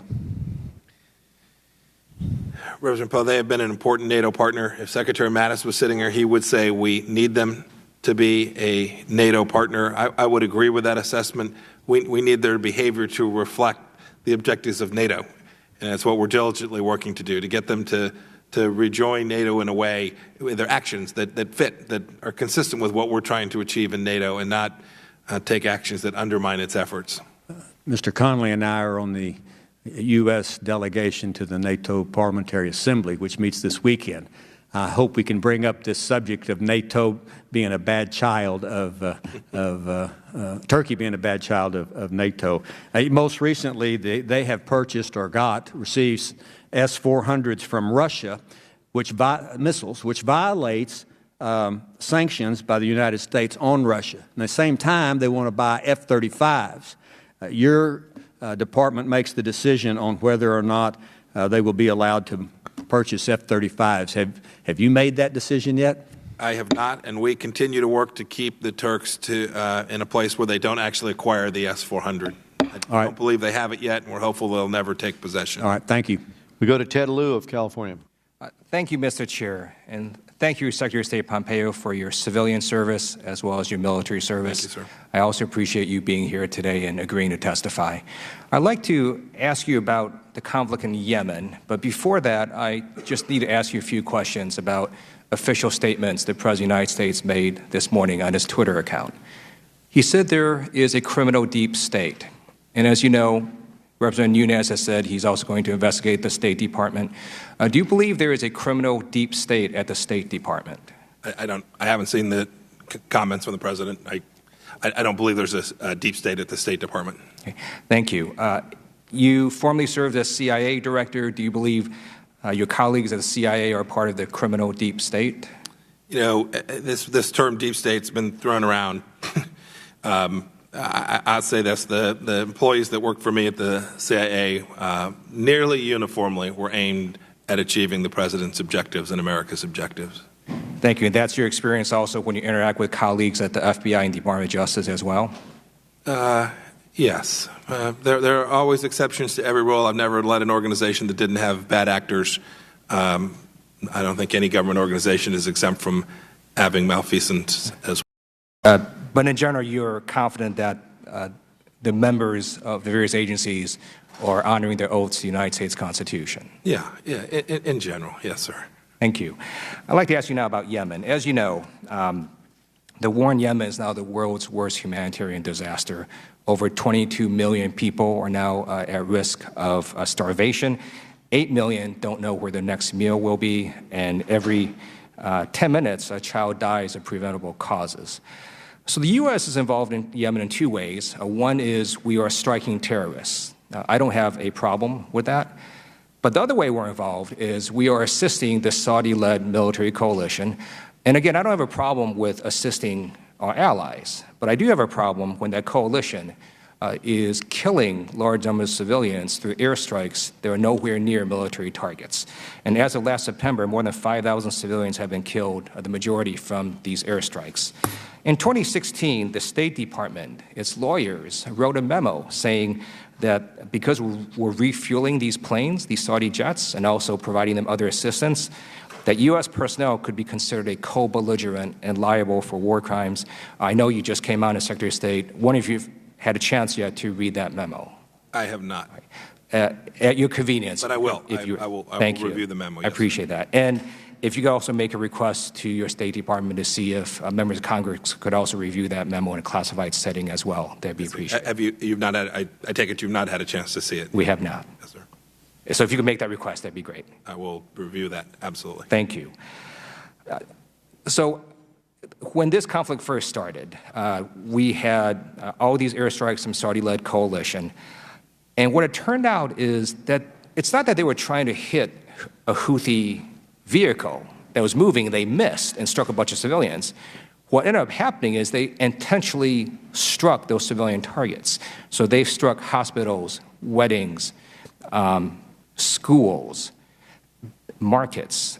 And last year, they struck a funeral that killed hundreds of people twice. So they hit this funeral, and the jets went around and hit it again a second time, very precise. That's why the Obama administration actually stopped shipment of precision-guided munitions, because they realized, actually, these jets are intending to strike their targets, and they were civilians. It's my understanding that the Trump administration is now going to go forward with that sale. Just wondering, why do you think anything has changed in Yemen that would authorize this sale to go forward? So I'm personally familiar with the incidents you're describing.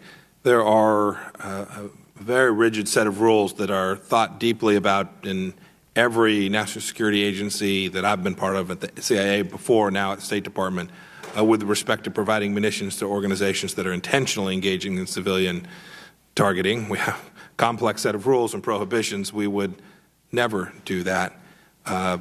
It is this administration's judgment that providing the precision-guided munitions actually decreases the risk to civilians.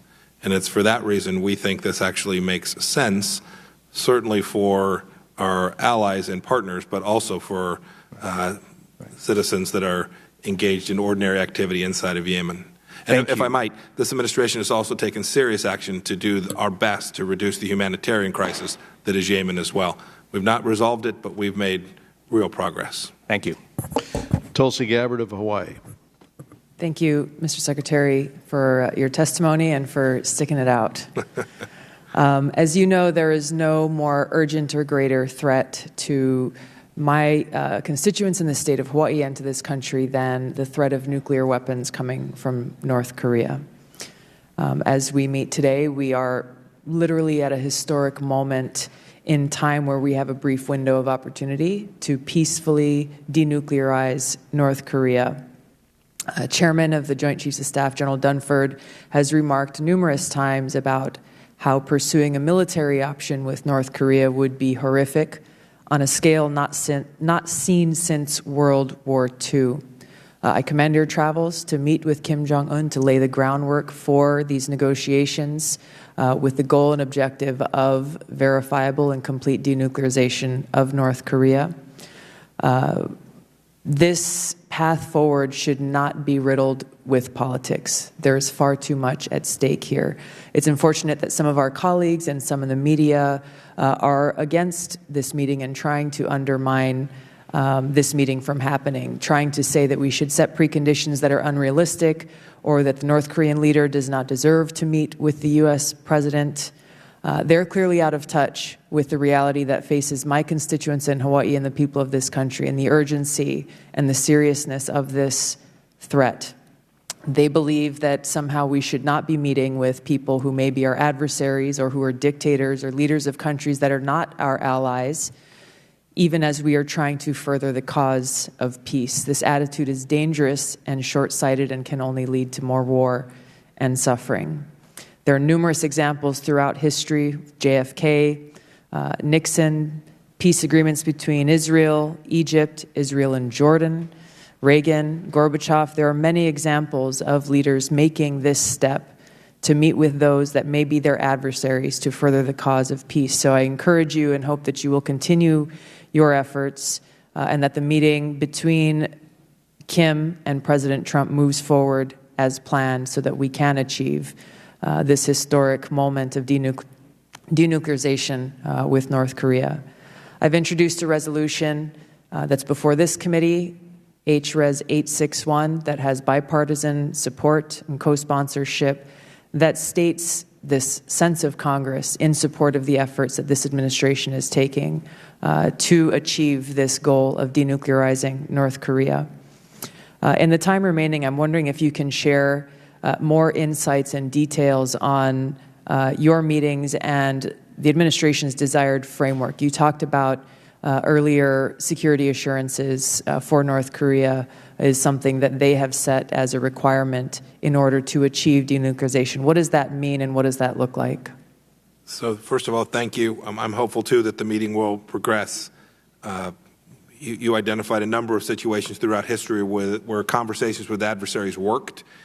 In each of those cases, if I read the history, at least the way I read the history, it was the timing that was right and the leaders that were right. I am convinced that we have both the timing and, in this case, the leaders right for this meeting to have an opportunity to be historically successful, and I hope that we can achieve that. With respect to the framework, I'd prefer not to provide a whole lot of detail about what the scope of those assurances is, but it goes without saying that Chairman Kim's view, frankly, his father and grandfather's view, was that the nuclear weapons were the thing that protected the regime. That was their security blanket, and so they have worked diligently over years and years to develop this weapon system to the point where, in fact, it does threaten the United States today, your home state in particular. We now have this chance to stand that on its head, to convince them that, in fact, it's those nuclear weapons that present the greatest risk to the regime and to the North Korean people, and that we are prepared to do the things that provide him the comfort and security that he knows that he can take away this thing that he's depended on. And frankly, he has told his people for a long time that provided their security to convince them that, frankly, joining the list of civilization, the nations that participate in that, is actually going to provide security for their people. And so we need to provide him a holistic, and it's not just us. The South Koreans will have to do the same. China will play a very important role here, so will Japan. And frankly, the Russians will have a role in this along the way as well. In ensuring, Chairman Kim, that we want good things for the North Korean people. If we can do that, if we can build the trust and confidence there along the way, we have a real opportunity to get the denuclearization that your state and America, and frankly the world, so desperately need. Thank you. We go to Adriano Espaillat of New York. Thank you, Mr. Chairman, Ranking Member Engels. Thank you, Mr. Secretary, for taking all this time. I'm usually like the last. I'm the Mariano Rivera of this committee. I hope that I come down. I was a junior member when I left, too. I know exactly how you feel. I am the closer. And very often, the questions that I have been already asked by somebody. But I do want to turn to the Western Hemisphere, because I sit on that subcommittee. Very often, people across America are under the impression that foreign aid that we have is that we're giving away the store, when in fact it's only like 1% of the budget. And so there's this erroneous belief out there that we're spending money all over the world and sort of like not taking care of people back home. But, I am concerned that in the Western Hemisphere, we sort of like turn our heads, and we've been a little bit too complacent and maybe even abdicated our leadership role in Latin America. And as a result, all these bad things have happened. China is now very much present. Panama, Costa Rica, and most recently the Dominican Republic have stabilized relationship with a country that still engages in currency manipulation, in the stealing of intellectual property rights, fraud. They don't even allow their population to have access to applications such as Wikipedia, WhatsApp, even Facebook. And so what can we do to reestablish our presence in that area? I met with recently with one of the Latin American leaders, and he said to me, name me one major project, one major infrastructure project that America is involved in investing, as China proposes to do with many of these countries. Frankly, Mr. Secretary, as they say in the schoolyard, they're eating our candy. And there's something that we have to do to reestablish ourselves back, and it's going to entail potentially a fiscal commitment to the region as well as reestablishing our strong presence there. What do you propose we can do to reestablish our leadership role in Latin America and be sort of like engaged vigorously in projects that will improve the quality of life for many of these countries? So I think there's at least two questions in there. Let me try and tackle each of them. The first is China and China's involvement there. It's not only true in South America, it's true in other parts of the world as well, but particularly in South America, I would agree with you. I am convinced that the candy that they're eating will cause bad things to happen, and that the people of South America will come to regret taking these investments. And so we have a role to explain to them what it is the Chinese are really engaged in there. They're not doing this because they care about the people of Peru or Colombia or any place else. They're doing it to expand Chinese influence, and they are making loans that will one day be required to be repaid, and the Chinese influence in those countries will be devastating for those people. And so we have a responsibility to talk about this openly, about what the Chinese actual aims are, why it is they're using their capital to buy influence around the world. Second, how can America be more involved? So there are certainly places where there'll be resources required. I think that's likely true. But it's often the case that when America has demonstrated leadership in other places in the world, it hasn't been our money that we've led with. It's been our presence, our leadership, helping democracy stand up, things like the rule of law.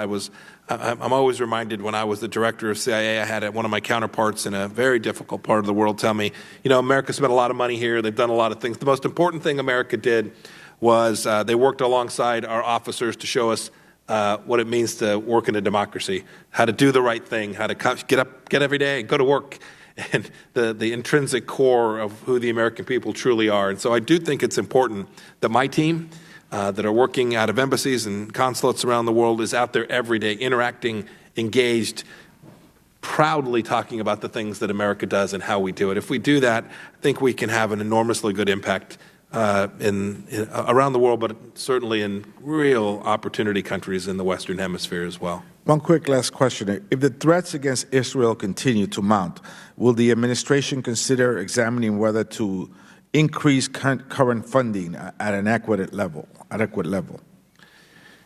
I'm confident that the administration will do what it needs to allow Israel to have the capability to defend itself.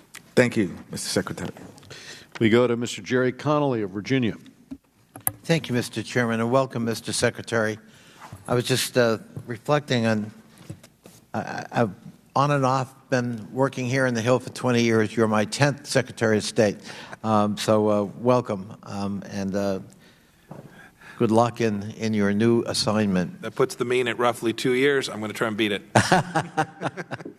Well, Mr. Secretary, you remember this body, and certainly part of and subjected to the sort of partisan rancor that all too often accompanies the work we do up here.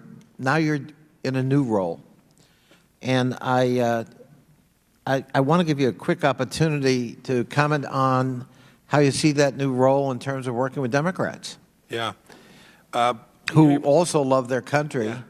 And want to see a successful U.S. foreign policy. I would more than concede that point, that everyone on this committee and, frankly, every member of Congress comes here with a noble and patriotic objective. I will equally concede the point that as a member of Congress, I could do partisan with the best of them.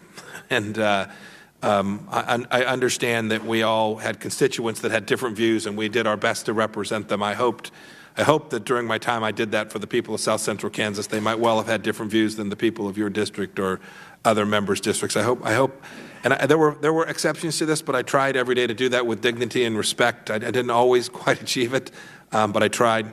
And this role, I'll do the same. You have my word. I will work with members from both sides of the aisle to achieve America's foreign objectives. We'll disagree often about how to get there, but I will be surprised if it's frequently the case that we disagree about what we're trying to accomplish. I very much appreciate that. Thank you. Mr. Secretary, given the unprecedented and troubling Russian interference in our 2016 elections, which have been certified by all of our intelligence agencies, including the one you headed when you were there, Congress passed and the President signed the Countering America's Adversaries Through Sanctions Act, which includes at least 7 mandatory sanction provisions against Russia. Mandatory sanctions, Russia undermining cybersecurity, Russian crude oil products, Russian financial institutions, dealing with Russian corruption, sanctions evaders, and human rights abuses, on and on. There were 7 major mandatory sanctions with respect to Russia. How many of those mandatory sanction provisions has the President imposed? I don't know how many of those different authorities have been used. I know that there have been significant sanctions imposed under CATSA, and I know that there are many more in the queue, but I couldn't tell you how many of those 7 have been used. I'll bet you can tell me. Yes, Mr. Secretary. The answer is 1. And I think on a bipartisan basis, that bill passed overwhelmingly, as you know, here in the Congress, and I think it absolutely expressed a certain point of view with respect to that subject. Not just that subject, but certainly that subject. And I think we do expect full compliance with the law by the administration, and I would give you the opportunity to pledge your commitment to that implementation of what is now statute. Yes, sir. You can count on it. May I give you one caveat to that? Of course. It is the case that Secretary Mattis and I are both working to find places where we think that legislation did not give us enough room to make sure that we don't do something that was unintended with respect to some of our allies who have historic relationships with, in particular, Russian equipment. And so I think Secretary Mattis will take the lead, but I'll be part of it alongside him to see if we can get Congress to consider giving us waiver capacity so that we can ameliorate what I think are not the intended objectives of the CATSA legislation. Thank you. I have a quick last question because I'm going to run out of time. Gosh, I wish we had more time. Earlier this month, in a story by Ronan Farrow, I think in the New Yorker, it was reported that a company called Black Cube, involving Israeli operatives, investigated former Obama administration officials who were involved in the Iran nuclear negotiations. Are you aware of that story, and were you familiar with any aspects of that alleged investigation? I'm familiar with the story, but I read it as new information in the same way that sounds like you did as well. And to your knowledge, the administration had no involvement in said activity? To the best of my knowledge, that is absolutely correct, sir. I thank you, Mr. Secretary. Look forward to working with you. Thank you. Mr. Secretary, the administration has taken strong action, including recently sanctioning 7 oligarchs with close ties to Putin, along with 12 companies that they own or control under CATSA. We'll continue to push for full implementation of CATSA. Not only that, but in addition to CATSA, we are also calling for the Senate to pass the Syria Civilian Protection Act, which the House has now passed twice into the Senate, and which would impose significant sanctions on Russia for its support for the monstrous Assad regime's actions. I do want to thank you for engaging with the committee, Mr. Secretary. You have said you want today to be the start of a close collaboration with us, and I know you well enough to know that you're very sincere about this, and I deeply appreciate the time you've spent with us here, the capability for every one of our members to engage. I look forward also to the dialogue we've had about continued discussions for the members here. Mr. Secretary, the challenges facing our nation are daunting. We've heard about many of them today, but we didn't hear so much today about the opportunity for America worldwide.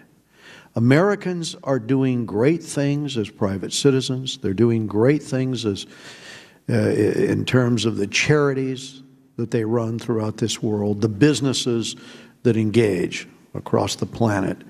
And the State Department often helps them in this regard.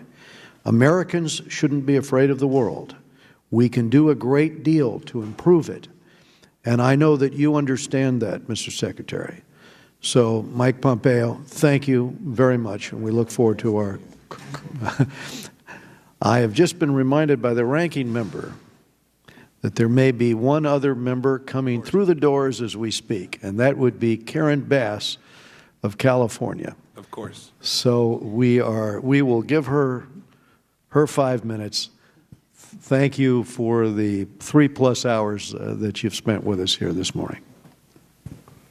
And thank you, Mr. Chair. As always, Mr. Pompeo, Secretary Pompeo, I'm sure you know, we have a very bipartisan committee here with wonderful leadership. And I know you were hoping to get out the door. I'm not going to hold you long. Ma'am, I've got all 5 minutes. Okay, well, and I know you know because you've been on the other side. I have. And so we are definitely proud of your success and are excited about you beginning your tenure at the State Department. Thank you. So I really would like to ask you about the DRC and the worsening situation there.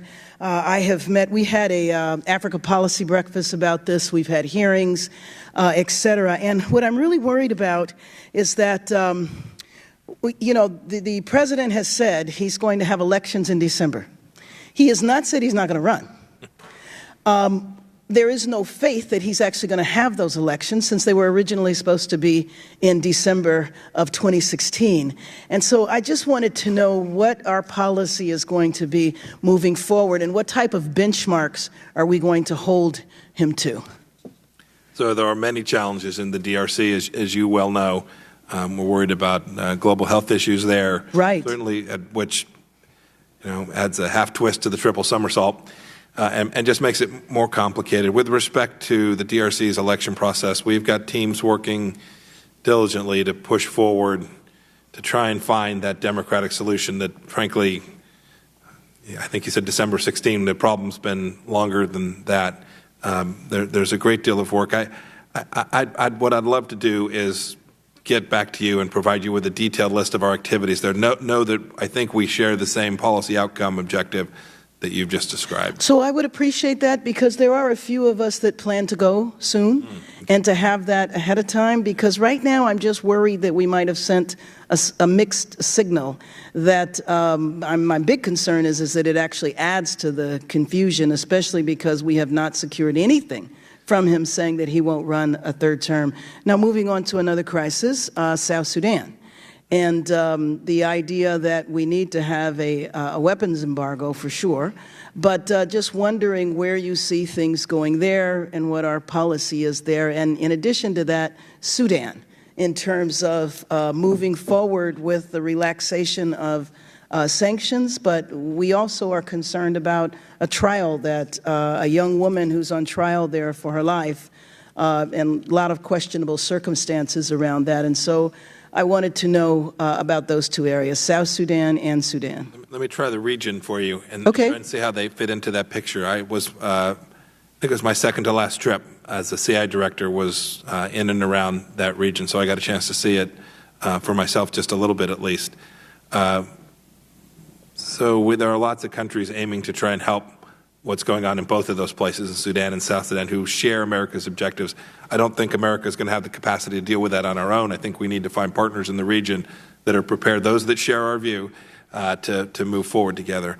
I did advocate in my previous role for the relaxation of sanctions against Sudan. They had made market improvement. Right. But relapse is always a risk, and we need to continue to provide them assistance, but ensure that they don't turn back to the place that they were before. I think the direction there is good. I do too. But we need to be mindful. We need to provide support for their good works.